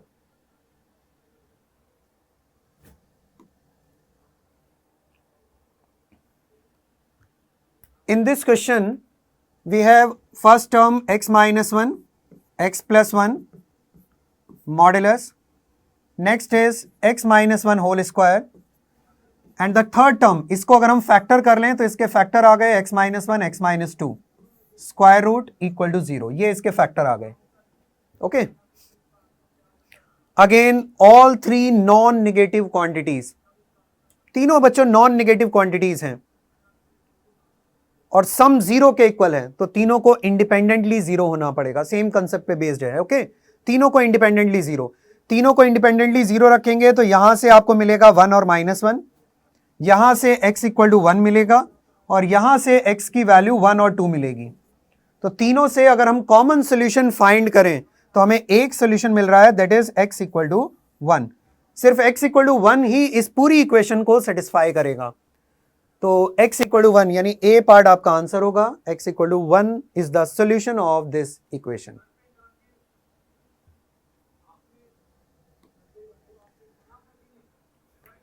This question is based on the basic concepts of logarithm. इस टाइप के क्वेश्चंस को कैसे करना है ये समझ लीजिए, क्योंकि ऐसे बहुत सारे प्रॉब्लम्स जेईई में पूछे गए हैं जिनको करने का सेम मेथड है। ऐसे क्वेश्चंस में हम लोग इस रेशो को, ये जो रेशो दिया हुआ है log x upon b minus C, log y upon c minus a, log z upon a minus b, इस रेशो को हम एक कांस्टेंट के इक्वल लेट कर लेते हैं, k के इक्वल लेट कर लिया सपोज। यहां से log x की वैल्यू निकालिए, log x हो जाएगा k times b minus C, log y calculate कीजिए, log y इक्वल हो जाएगा k times c minus a, okay, and log z is equal to k times a minus b, ये value आ गई। तीनों equations को ऐड कर दीजिए, ये जो तीनों इक्वेशंस हैं इनको ऐड कर दीजिए। जब आप इनको ऐड करेंगे तो log x plus log y plus log z, left hand side में आ जाएगा log x y z, क्योंकि एडिशन है log में तो वो इनपुट मल्टीप्लाई हो जाएंगे। और राइट हैंड साइड देखिए क्या बनेगा, राइट हैंड साइड में 0 बन जाएगा, क्योंकि b से b कैंसिल, c से c कैंसिल, a से a cancel. So log of x y z is equal to 0, और log का इनपुट 0 कब होता है, जब इस इनपुट की वैल्यू 1 के बराबर हो। So x y z is equal to 1, okay, तो x y z की वैल्यू 1 हो जाएगी, तो 1 will be the answer. So D part children, D part is the answer of this question.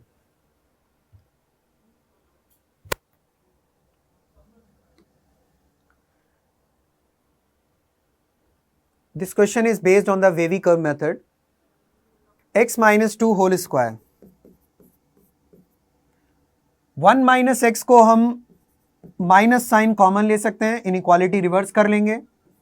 x minus 3 whole cube, x minus 4 whole square upon x plus 1 greater than equal to 0। मैंने minus sign common लेके inequality को reverse कर दिया। Even power वाले factors को हमें consider नहीं करना है ना, हम ऑलरेडी डिस्कस कर चुके हैं, इवन पावर फैक्टर नहीं रखने हैं हमें। लेकिन उनको हटाते समय इस बात का ध्यान रखिए कि क्या x इक्वल टू 2 और 4 सॉल्यूशंस हैं कि नहीं है। तो फिलहाल x की वैल्यू 2 भी हो सकती है, 4 भी हो सकती है, क्योंकि हम इन दोनों फैक्टर्स को हटाने वाले हैं, तो इसलिए इनसे हमें ज़्यादा खतरा है। फाइनल आंसर में हमें देखना पड़ेगा ये, और x माइनस 1 तो कभी हो ही नहीं सकता। अब आगे सॉल्व करते हैं। x माइनस 1 एक फैक्टर हमारे पास है, x माइनस 3 का क्यूब में भी सिर्फ x माइनस 3 रखिए, इवन पावर हटा दीजिए और ये x प्लस 1 हो गया बच्चों, greater than equal to 0। Number line पे ड्रॉ कीजिए और सॉल्यूशन लिख लीजिए, -1 1 and 3 plus minus greater than equal to 0 means -1 to 1, लेकिन -1 पे ओपन रखना है, इस बात का ध्यान रखेंगे। -1 to 1 एंड प्लस वाला सॉल्यूशन चाहिए, union 3 to infinity, union 3 to infinity. तो इसमें बाकी सब कुछ तो ठीक है, लेकिन हमें इसमें 3 to इन्फिनिटी में 2 और ऐड करना चाहिए। Okay, x can be 2 also.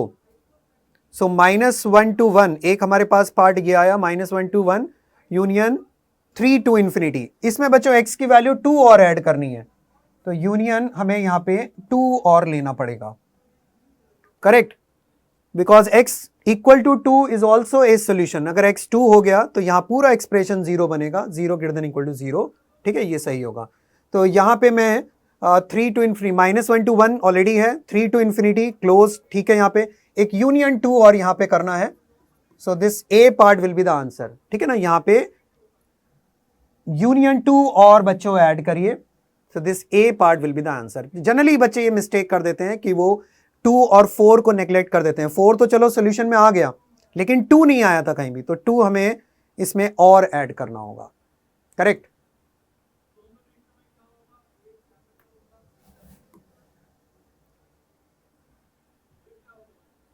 In this question, children, x minus 1 modulus greater than -1.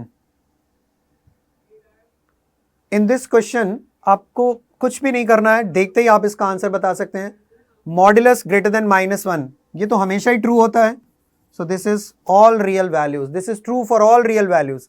तो डी पार्ट बच्चों इसका आंसर हो जाएगा, क्योंकि बाकी सब पार्ट्स में तो इंटरवल दिए हुए हैं, है ना। यहाँ कोई आइडेंटिटी यूज नहीं होगी, राइट हैंड साइड में निगेटिव है, तो निगेटिव के साथ या जीरोस के साथ कोई आइडेंटिटी यूज नहीं होती है। x belongs to r, universally true statement लिखा हुआ है।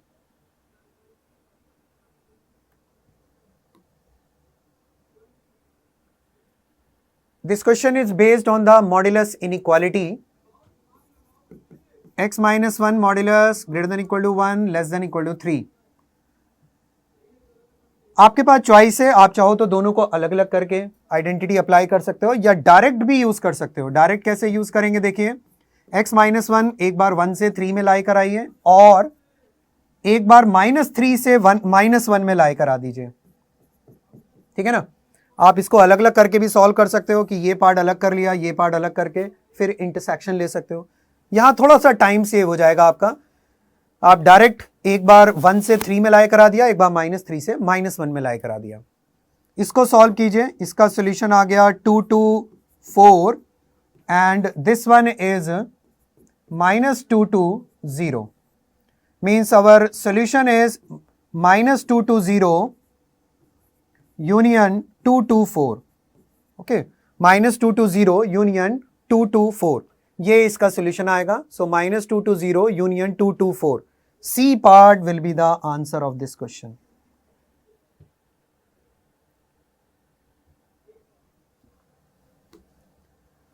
Next question. The complete solution of x minus 1 modulus less than equal to 5 and modulus of x greater than equal to 2. दोनों को पहले अलग अलग सॉल्व करके दोनों का फिर कॉमन सोल्यूशन चाहिए। कॉमन मतलब इंटरसेक्शन दोनों का लेना होगा। सो x minus 1 modulus less than equal to 5. So x minus 1 is lying between -5 to 5. So x is -4 to 6. And the second one is mod of x is greater than equal to 2. इसका solution लिखिए, x belongs to -infinity to -2. अब आपको direct याद हो जानी चाहिए ये identities, and 2 to infinity. So -infinity to -2 union 2 to infinity. दोनों का हमें इंटरसेक्शन लेना है, तो एक नंबर लाइन पे दोनों सॉल्यूशंस को प्लॉट कर लेते हैं, -4, -2, 2 and 6. This one is -4 to 6 and the second one is less then -2 but greater than 2. तो दोनों का common solution -4 to -2 union 2 to 6. So -4 to -2 union 2 to 6. D part will be the answer. Okay, D part will be the answer of this question.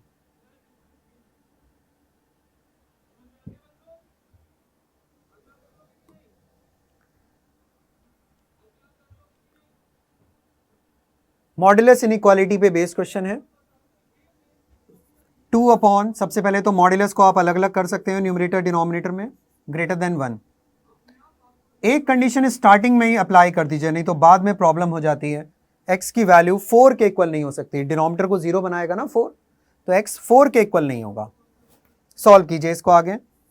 इसके बाद हम इसको right hand side में ले जा सकते हैं, कोई प्रॉब्लम नहीं है। और डायरेक्ट हमारे पास आइडेंटिटी है, वो हम आइडेंटिटी यूज कर सकते हैं। Mod of x less than a, इसका डायरेक्ट सोल्यूशन होता है x is less then a और ग्रेटर देन -a। 4 ऐड कीजिए पूरी इनइक्वालिटी के अंदर, तो 2 to 6 x हमारे पास आ गया बच्चों 2 से लेके और 6 तक। लेकिन इसमें से हमें ना 4 हटाना होगा, 4 हमें हटाना है, तो फाइनल आंसर आ जाएगा इसका 2 to 6 excluding 4। Okay, 2 to 6 excluding 4, या इस तरीके से भी लिख सकते हैं 2 to 4 यूनियन 4 to 6, दोनों सेम ही सोल्यूशन है। तो ए पार्ट जो है इसका आंसर हो जाएगा।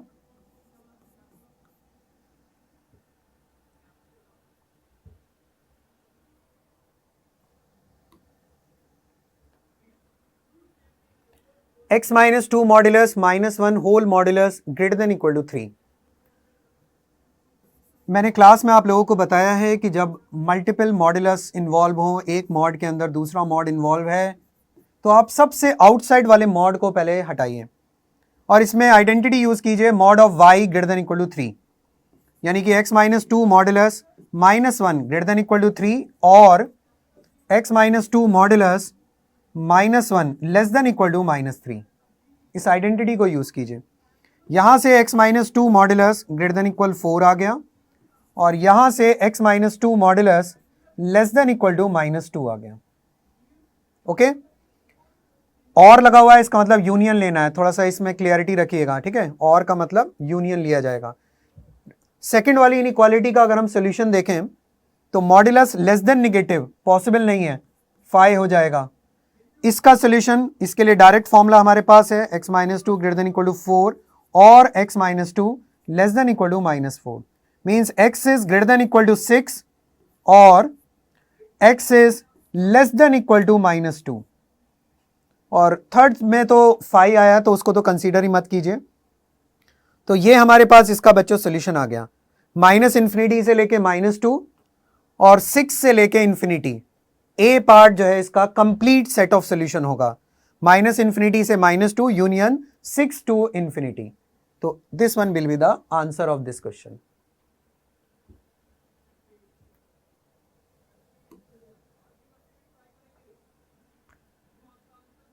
इस क्वेश्चन में x² प्लस x प्लस 2 का modulus plus modulus of x greater than 0। Again all 3 are non negative, तीनों बच्चों नॉन नेगेटिव हैं। ये भी नॉन नेगेटिव है, ये भी नॉन नेगेटिव है, ये भी नॉन नेगेटिव है। सम 0 से ग्रेटर होना ही है, यूनिवर्सली ट्रू है ये तो, है ना। तीनों का सम 0, क्योंकि तीनों एक साथ 0 भी नहीं हो रहे हैं। ये तो चलो x इक्वल टू 0 पे 0 है, ये भी x इक्वल टू, लेकिन ये 0 नहीं है उस केस में। तो इसका आंसर आप बड़ी आसानी से बता सकते हो, all real number. True statement लिखा हुआ है। ऐसे क्वेश्चन को देख के पैनिक मत होइए, केसेस बनाना स्टार्ट मत कर दीजिए, पहले ध्यान से देखिए क्वेश्चन को। सारे स्टेटमेंट अपने आप में पॉजिटिव हैं और ग्रेटर देन 0 कहा गया है, means all real number, true statement लिखा हुआ है। So D part will be the answer.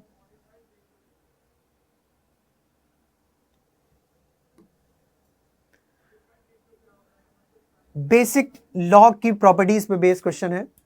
y equal to log x to the base a to be defined then a must be. मैंने आप लोगों को बताया है कि y equal to log x to the base a, इसके defined होने के लिए 3 कंडीशंस होती हैं, input positive, base positive and base not equal to 1। ये 3 कंडीशंस होती हैं। तो वही बेस के बारे में पूछा गया है।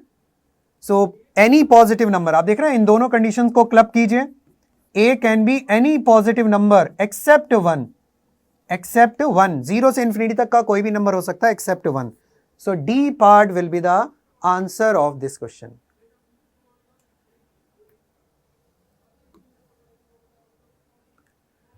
Next is log x eight the base 0.5।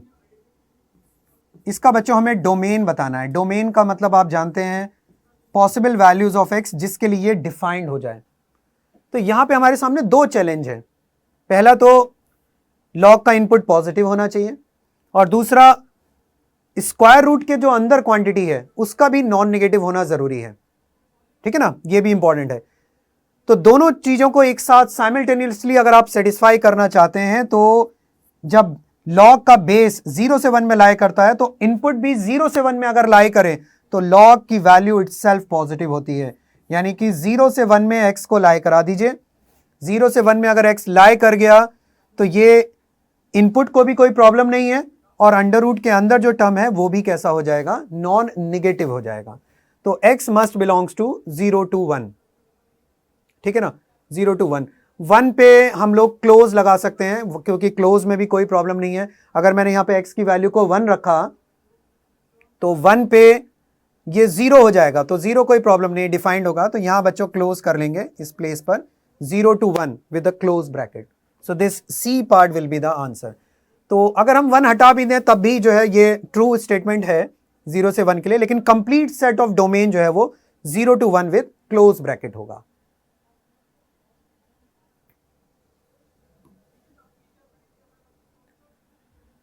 Again this is a previous year question, IIT में पूछा जा चुका है। log का बेस आपको सेम बनाना है। log का बेस आप सेम बना लेंगे। 4 को आप 2 स्क्वायर लिख सकते हो।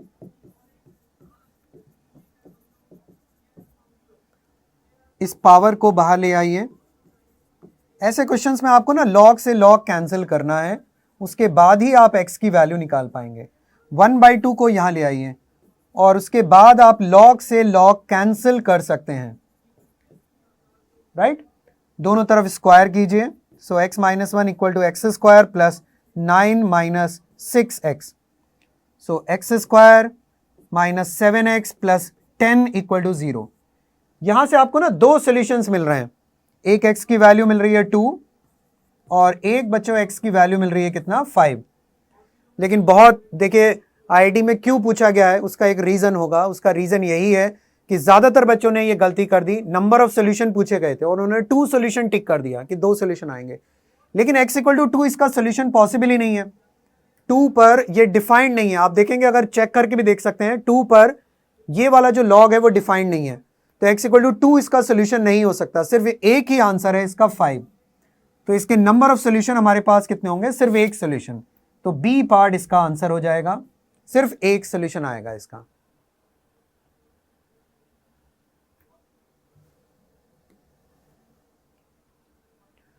Again previous year question, log के ऐसे क्वेश्चंस काफी पूछे जा चुके हैं बच्चों। अगेन आपको log से log कैंसिल करना है।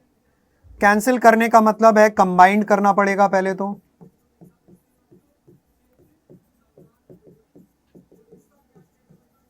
log m minus log n को आप log m अपॉन n लिख सकते हो। अब log से log देखिए कैंसिल हो जाएगा, कैंसिल होगा और ये x प्लस 1 का होल स्क्वायर है और यहां पे भी x माइनस 1 x प्लस 1 है, इज इक्वल टू 2। एक और टर्म कैंसिल कर दीजिए, सॉल्यूशन निकाल लीजिए इसका। x plus 1 is equal to 2x minus 2। Okay, x plus 1 इसको राइट हैंड साइड में मल्टीप्लाई कर देंगे, 2x minus 2। So x is equal to 3। Cross check जरूर कर लीजिए, एक बार वेरीफाई करना बहुत इंपॉर्टेंट है। कई बार ऐसा होता है कि जो आंसर आ रहा है लॉग में, तो अक्सर ऐसा होता है वो इनिशियल इक्वेशन को सेटिस्फाई नहीं करता है। या फिर आप डिफाइंड बनाइए, हर क्वेश्चन में डिफाइंड बनाइए तो आप फाइनल आंसर चेक कर सकते हैं। तो इसका सिर्फ आपको एक सोल्यूशन मिलेगा, then x is equal to, तो x की एक वैल्यू आ गई आपके पास, that is x equal to 3।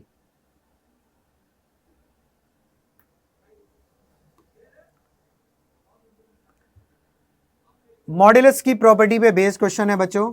x minus 2 modulus plus 2 greater than 1/5, और देखते ही आप इसका आंसर बता सकते हो, सॉल्व भी करने की जरूरत नहीं है। आप इस पूरे एक्सप्रेशन को आपको 1/5 से ग्रेटर करना है। ऑलरेडी यहां पे 2 ऐड है 2 में भी आप कुछ ना कुछ ऐड कर रहे हो, 2 में भी बच्चों आप कुछ ना कुछ ऐड कर रहे हो, है ना कोई पॉजिटिव क्वांटिटी ऐड कर रहे हो, तो ऑब्वियसली ये left hand side right hand side से हमेशा ग्रेटर है, x की चाहे कोई भी वैल्यू आप ले लीजिए, तो इसका सोल्यूशन हो जाएगा all real number. Okay, x belongs to r, b part will be the answer of this question, b part. तो x की कोई भी वैल्यू आप लीजिए, ये हमेशा सेटिस्फाई करेगा। ठीक है, तो ये हमारा लास्ट क्वेश्चन था बच्चों। Okay, thank you very much.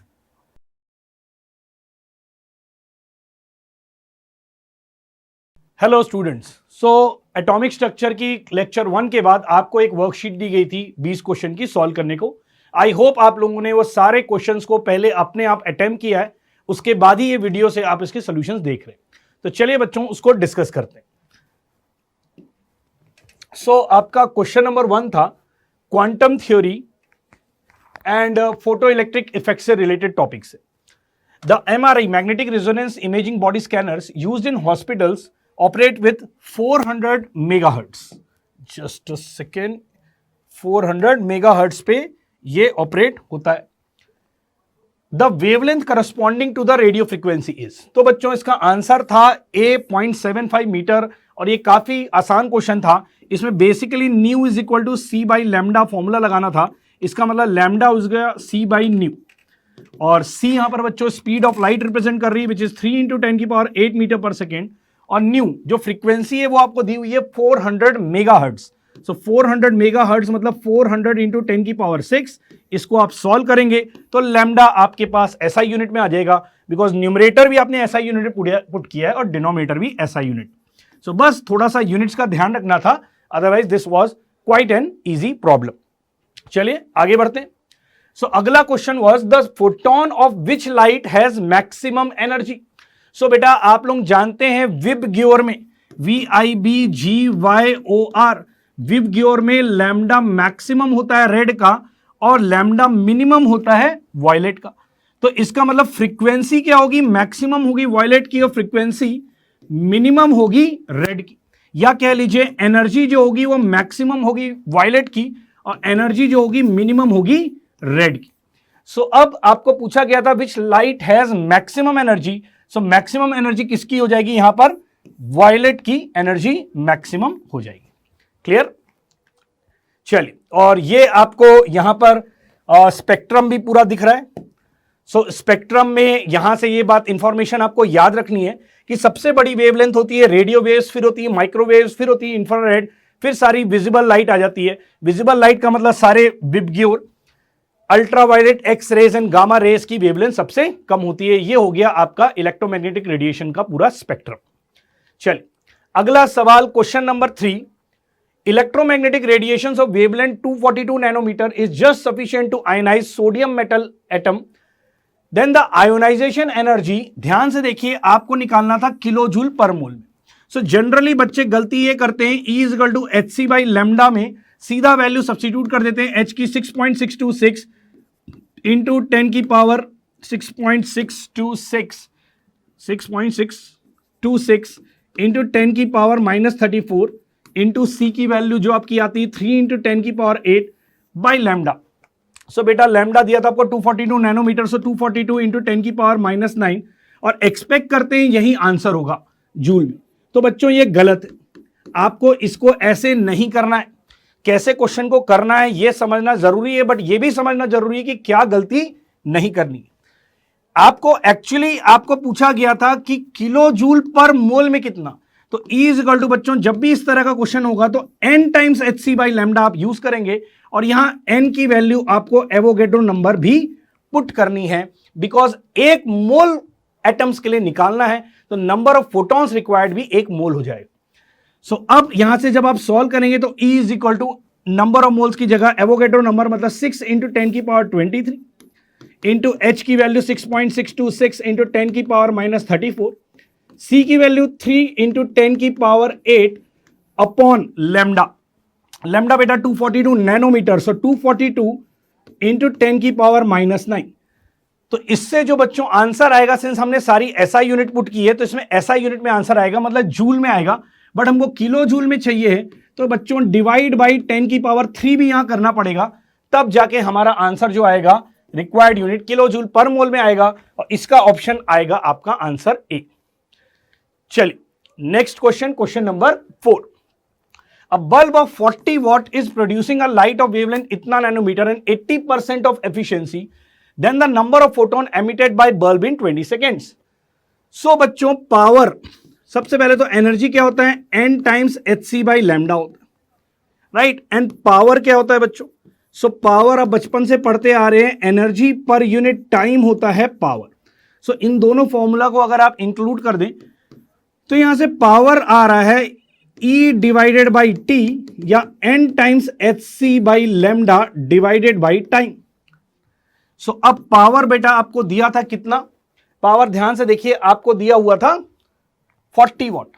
So 40 what, what ऐसा यूनिटी होती, मल्टीप्लाइड बाय परसेंटेज एफिशिएंसी। सो ध्यान देंगे, जब भी परसेंटेज एफिशिएंसी दिया है तो आपको उस परसेंटेज एफिशिएंसी से मल्टीप्लाई करना है, क्योंकि इफेक्टिवली इतनी ही एनर्जी जो है वो कन्वर्ट हो रही है फोटॉन्स में। 20% एनर्जी सर कहां गई, हो सकता है अलग अलग फॉर्म में रेडिएट हो गई हो, वेस्ट हो गई हो रेजिस्टेंस में वायर के, या कुछ भी हो सकता है। सो अल्टीमेटली 80% एनर्जी ही फोटॉन्स में कन्वर्ट हो रही है, is equal to N, number of photons ही बटा निकालना है हमको। एच की वैल्यू आप पुट कर देंगे, सी की वैल्यू पुट कर देंगे, दोनों वैल्यूज नोन होती है। टाइम बच्चों एसआई यूनिट में पुट करना है, सेकेंड्स ही एसआई यूनिट होती है, तो 20 सेकेंड्स यहां सब्स्टिट्यूट करेंगे। और आपको लैम्डा, लैम्डा दिया था 620 नैनोमीटर, तो इसको एसआई यूनिट में कन्वर्ट करने के लिए 620 इंटू 10 की पावर -9 कर देंगे। यहां से n की वैल्यू कैलकुलेट कर लीजिए, वही आंसर होगा, और इससे आपका आंसर आ जाएगा ऑप्शन डी। क्लियर है? आगे बढ़ते हैं, अगला सवाल question number 5। Light of wavelength lambda falls on a metal having work function hc by lambda naught, photoelectric effect will only take place if। So बच्चों फोटो इलेक्ट्रिक इफेक्ट की Einstein की जो इक्वेशन होती है वो होती है energy incidence is equal to energy threshold plus kinetic energy. अब एनर्जी आप जान रहे हैं यहां पर हो गया h C by lambda incident is equal to h C by lambda not plus kinetic energy.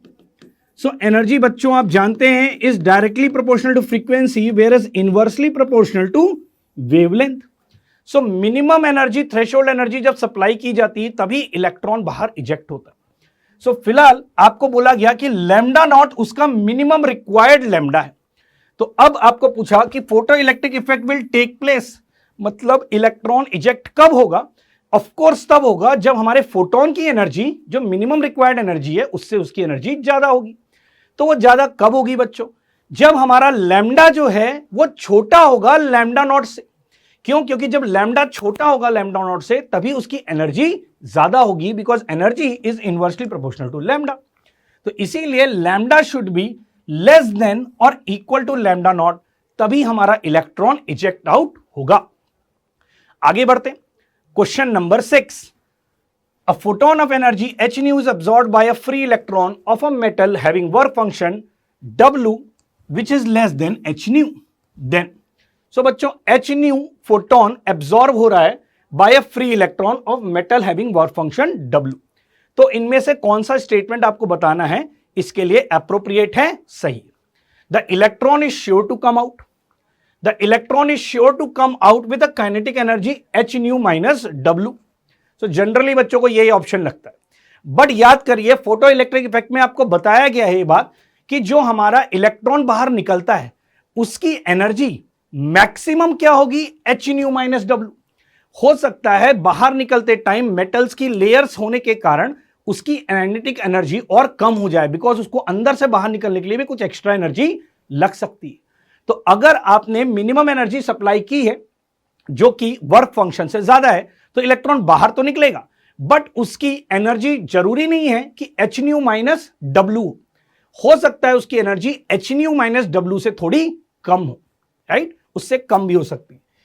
Either the electron does not come out और it comes out with energy H nu minus W, या it may come out with the kinetic energy less than H nu minus W.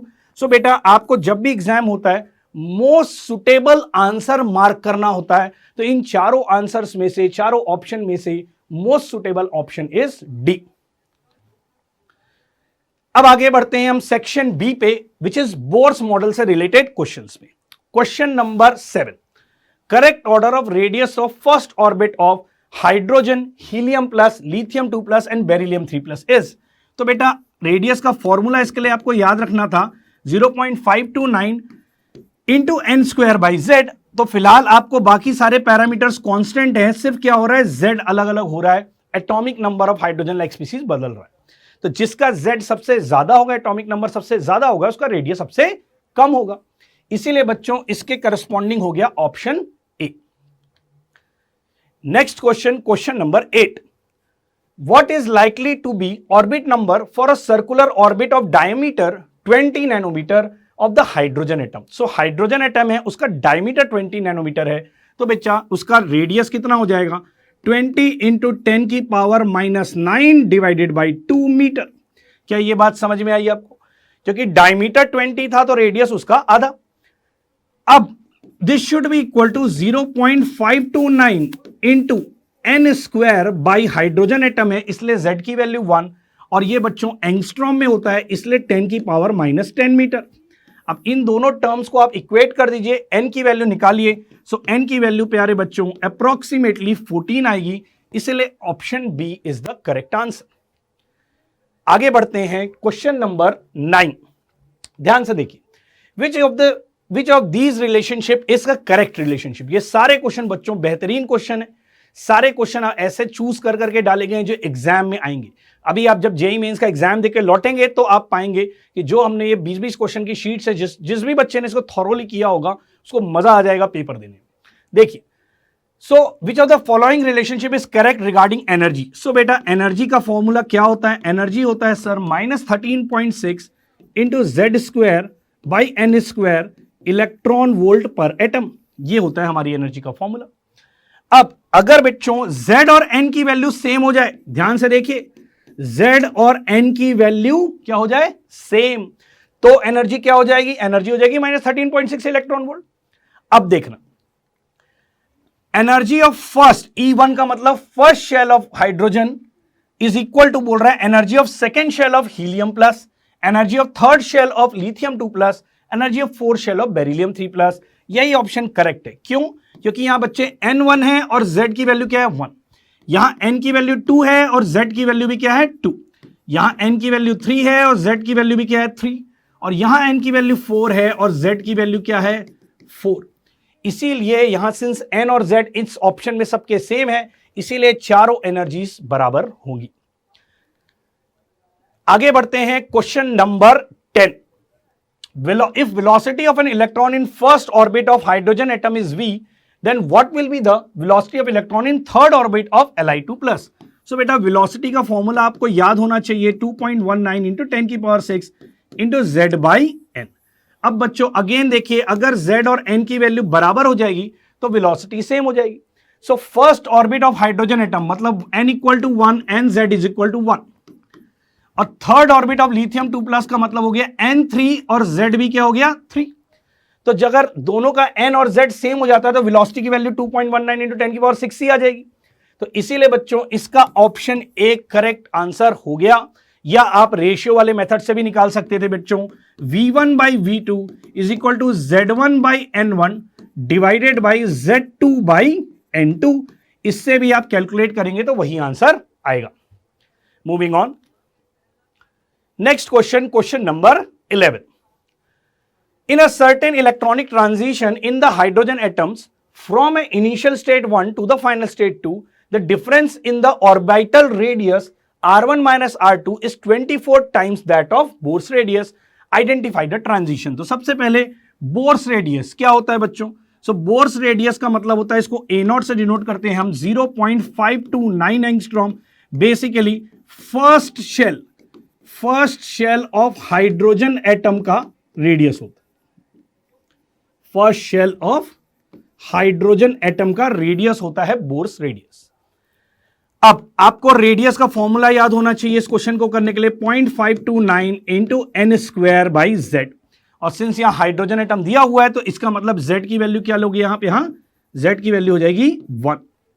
सो अब अगर बच्चों हम R2 minus R1 करेंगे, सो basically यहां पर क्या आ जाएगा, 0.529 into N2 square minus N1 square. अब R2 माइनस R1 आपको वैल्यू दी हुई है, it is equal to 0.529। So यहां से 0.529 कैंसिल, इसका मतलब N2 square minus N1 square is equal to 24।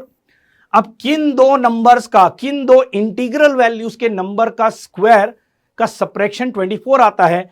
अब यहां आपको थोड़ा अपना कॉमन सेंस भिड़ाना पड़ेगा और आपको समझ में आना चाहिए, नंबर्स दिखने चाहिए। अब आप बच्चे बहुत सारे इंजीनियरिंग करने वाले हैं, तो ये नंबर्स आपको दिखने चाहिए कि 5 square minus 1 square, 5 5 25, 1 1 1 is actually equal to 24। So that means ये जो ट्रांजिशन हो रहा होगा बेसिकली ये 5th शेल से 1 शेल की तरफ हो रहा होगा। ठीक है, तो इसका option A will be the correct answer. Moving on, so question number 12, बहुत ही बेहतरीन क्वेश्चन, मल्टी कॉन्सेप्ट्स आपके चेक हो रहे हैं। इन सभी क्वेश्चंस को ऐसे फ्रेम किया गया है कि एक से ज्यादा कॉन्सेप्ट्स आपके क्लियर हो। अब देखिए, मैच द फॉलोइंग टाइप का क्वेश्चन दे दिया, energy of the ground state of helium. So बच्चों यहां एनर्जी का फॉर्मूला आप यूज करेंगे। सो एनर्जी का फॉर्मूला होता है -13.6 into z square by n square electron volt per atom. और क्या पूछा है, पोटेंशियल एनर्जी पूछा है। तो बच्चों आपको ये टोटल एनर्जी का फॉर्मूला है। So total energy is equal to minus of kinetic energy which is equal to potential energy by 2। ये आपको क्लास में मैंने एक इंपॉर्टेंट रिजल्ट बताया था 3 स्टार के लायक है, इसको याद रखना है आपको। तो अब यहां से आप कंक्लूड कर सकते हैं, ये सारे ऑप्शंस आप एक एक करके चेक कर सकते हैं और आपका फाइनली इसमें से ऑप्शन सी आंसर मैच कर जाएगा। ठीक है, तो थोड़ा टाइम लीजिए, आराम से करिए, बिल्कुल कर लोगे, अपने आप पे विश्वास रखो बच्चों। सिंपल ये फॉर्मूला लगना है, ये दोनों फॉर्मूले से निकल जाएगा। पेशेंटली इसको करके रखिए। सेकेंडली, आपको मैंने जो वर्कशीट दी है उसमें सॉल्यूशंस भी प्रोवाइड कर दिए, तो उससे भी आप इसको रेफर कर सकते हैं। आगे बढ़ते हैं। अब S1 यहां पर बच्चों, अब इस क्वेश्चन में करना यह था कि आपको 4 स्टेटमेंट्स दिए गए थे, इसमें से बताने थे इसमें कौन से ट्रू हैं कौन से फॉल्स। तो चलिए एक एक करके चेक करते हैं। Potential energy of 2 opposite charge system increases with decrease in distance. तो बच्चों देखिए, फिर से समझ लीजिए इस कॉन्सेप्ट को। लाइक चार्जेस मतलब पॉजिटिव पॉजिटिव या नेगेटिव नेगेटिव, पास में रहना पसंद करेंगे कि दूर दूर रहना पसंद करेंगे, बताइए। कॉमन सेंस लगाइए। मान लीजिए 2 पॉजिटिवली चार्ज चीजें हैं, अगर उसको पास रखेंगे तो आपको उसमें एनर्जी लगानी पड़ेगी उनको पास रखने के लिए, पास लाने के लिए।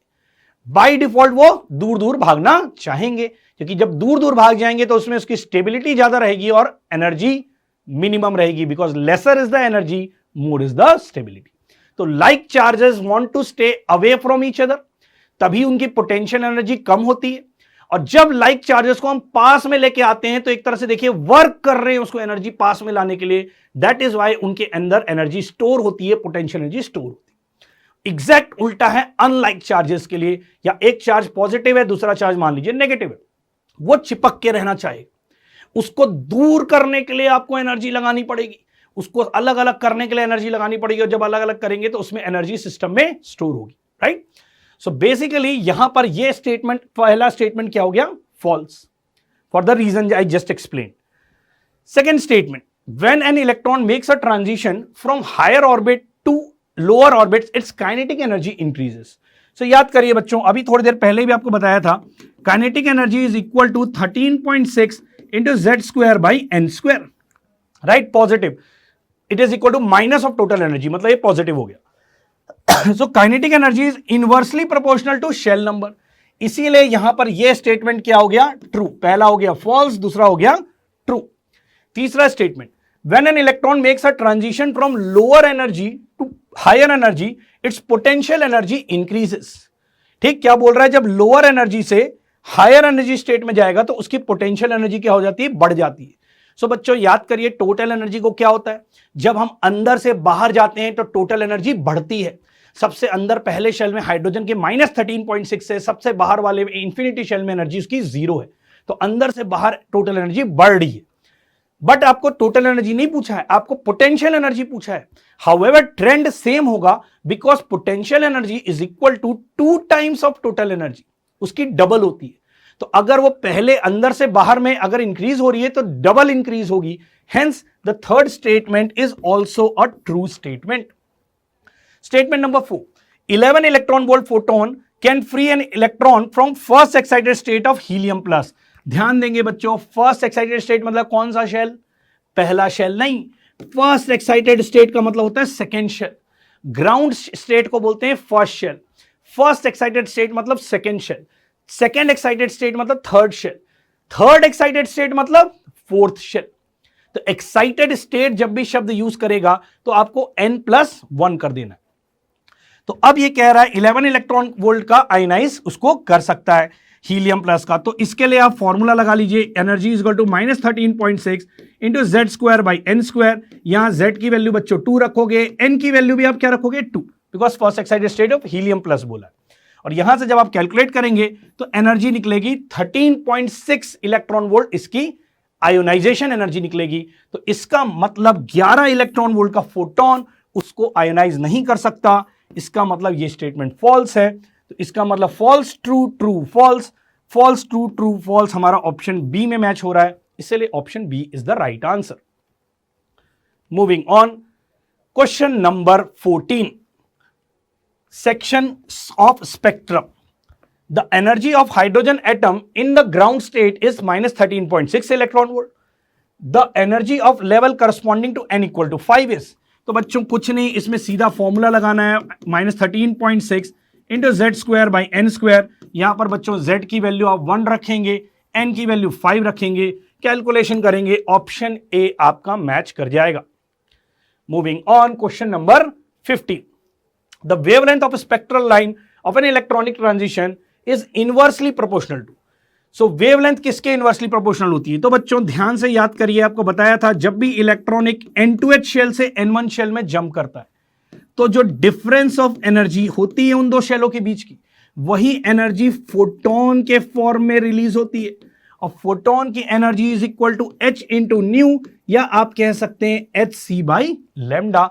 कुल मिला के यहां देख रहे हैं आप, difference in energy is directly proportional to frequency of photon या inversely proportional to wavelength of photon. So इसका मतलब इसका आंसर आ गया, the difference is energy involve in the transition which is inversely proportional to wavelength of photon. Moving on, question number 16, in a sample of hydrogen atom, electrons make transition from fifth excited state to ground state. So fifth excited state का मतलब बच्चों shell कौन सा हो गया? Sixth shell. Fifth excited state मतलब sixth shell से ground state, ground state मतलब 1। सो N2 हमेशा बड़ा वाला, N1 हमेशा छोटा वाला value. Producing all possible type of photons, all possible type of photons release हुए। तो number of lines in infrared reason, तो इंफ्रारेड में कितनी होंगी? तो बच्चों याद करिए, आपको ये बात मैंने बताई थी कि मान लीजिए कोई इलेक्ट्रॉन यहां first shell, second shell, third shell करते करते एन शेल से गिर रहा है, तो नंबर ऑफ लाइमन लाइंस अगर आपको पूछा जाए, सिर्फ लाइमन सीरीज की कितनी लाइंस हैं? तो n-1। Number of Balmer lines आपसे पूछी जाए तो बाल्मर सीरीज की लाइन होती है n-2। नंबर ऑफ पास्चियन लाइंस निकालनी होती है तो क्या हो जाती है? n-3। Number of bracket lines निकालनी होती है तो हो जाती है n-4। And total number of lines निकालनी होती है तो n इंटू n-1/2। सो बच्चों अब इसमें आपको सिर्फ इंफ्रारेड पूछा है, मतलब इन दोनों को माइनस करना है। Total number of different wavelength होता है n इंटू n-1/2। तो यहां n की वैल्यू है 6, तो 6 इंटू 5/2 ये आ जाएगा 15। अब 15 में से बेटा कितनी लाइंस होंगी लाइमन की? लाइमन की होंगी इसमें से कितनी? 6 - 1 5। ये लाइमन वाली माइनस कर दी क्योंकि वो अल्ट्रा वायलेट रीजन में लाई करेगी। माइनस बाल्मर की कितनी लाइन होंगी? n-2। तो n की वैल्यू बेटा इस क्वेश्चन में कितनी थी? फिफ्थ एक्सरसाइज मतलब 6। 6 - 2 मतलब 4 माइनस। तो बेटा इसमें से -9 कर देंगे तो इसका आ गया 6 लाइंस जो होंगी वो इंफ्रारेड रीजन में होंगी, इसलिए इसका answer is option number C. Moving on, question number 70, total number of lines in Lyman lines of hydrogen spectrum will be. So बच्चा आपको बताया था नंबर ऑफ लाइमन लाइंस, अगर कोई इलेक्ट्रॉन n शेल से गिर रहा है तो इज इक्वल टू n-1, और n की वैल्यू यहां पर कितनी हो गई? n की वैल्यू n है यहां पर इस क्वेश्चन में, इसीलिए इसका आंसर हो गया option B. Moving on, question number 18, number of visible lines, visible line मतलब visible line when an electron returns from fifth orbit to ground state in hydrogen spectrum. तो फिफ्थ ऑर्बिट बच्चों इस बार मतलब N2 की value 5 है और N1 की value है 1. 5 से 1 का ट्रांजिशन हो रहा है. इसमें सिर्फ विजिबल बतानी है आपको, विजिबल लाइंस बतानी है, मतलब बाल्मर सीरीज की लाइन बतानी है. नंबर ऑफ बाल्मर सीरीज की लाइन होंगी n-2 और बच्चों यहां 5-2 इक्वल टू 3 लाइंस जो होंगी वो हो गई आपकी विजिबल सीरीज की lines. Moving on, question number 19.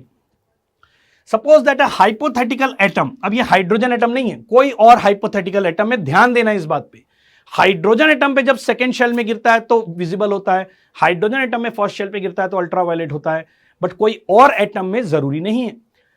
Suppose that a hypothetical atom gives a red, green, blue, violet in the spectrum which jump according to the figure will give out red spectral light. तो बच्चों red का lambda क्या होगा? Maximum, मतलब energy क्या होगी? Minimum.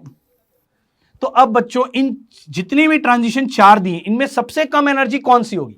तो अब आपको डाउट होगा सर या तो ये वाली होगी या ये वाली होगी, ऐसा ही डाउट होगा. बट बेटा इन दोनों में से भी कम किसकी होगी? 3 से 2 वाले की एनर्जी ज्यादा कम होगी. क्यों? Because as we go up in the orbit, जैसे जैसे हम बाहर जाते हैं ऑर्बिट में, energy of the shell increases, however energy difference decreases. Right, जैसे जैसे आप बाहर जाते हैं तो एनर्जी डिफरेंस डिक्रीज होता है. तो 2 से 1 के बीच में ज्यादा डिफरेंस होता है एज कंपेयर टू 3 से 2 के बीच में. हेंस आंसर इसका होगा 3 से 2, विच इज हमारा option number D. Moving on, question number 20. The difference between wave number of first line of Balmer series and last line of Paschen series. चलिए निकालते हैं इसको. सो वेव नंबर होता है बच्चों 1 by lambda which is equal to RZ square into 1 by N1 square minus 1 by N2 square. अब आपको case A क्या बोला है? First line of Balmer. So first line of Balmer. So बच्चों बाल्मर का मतलब N1 की वैल्यू 2 हो गई और फर्स्ट लाइन का मतलब हो गया N2 की वैल्यू 3. और यहां से न्यू 1 बार आप निकालेंगे तो आ जाएगा आपके पास R into 1 square into 1 by 2 square minus 1 by 3 square. Similarly आप यहां पर फिर न्यू 2 बार की वैल्यू निकालेंगे. तो अब यहां पर निकालना है आपको किसका? Last line of Paschen. So last line of Paschen मतलब N1 की वैल्यू हो गई 3 और लास्ट लाइन मतलब N2 की वैल्यू हो गई इंफिनिटी.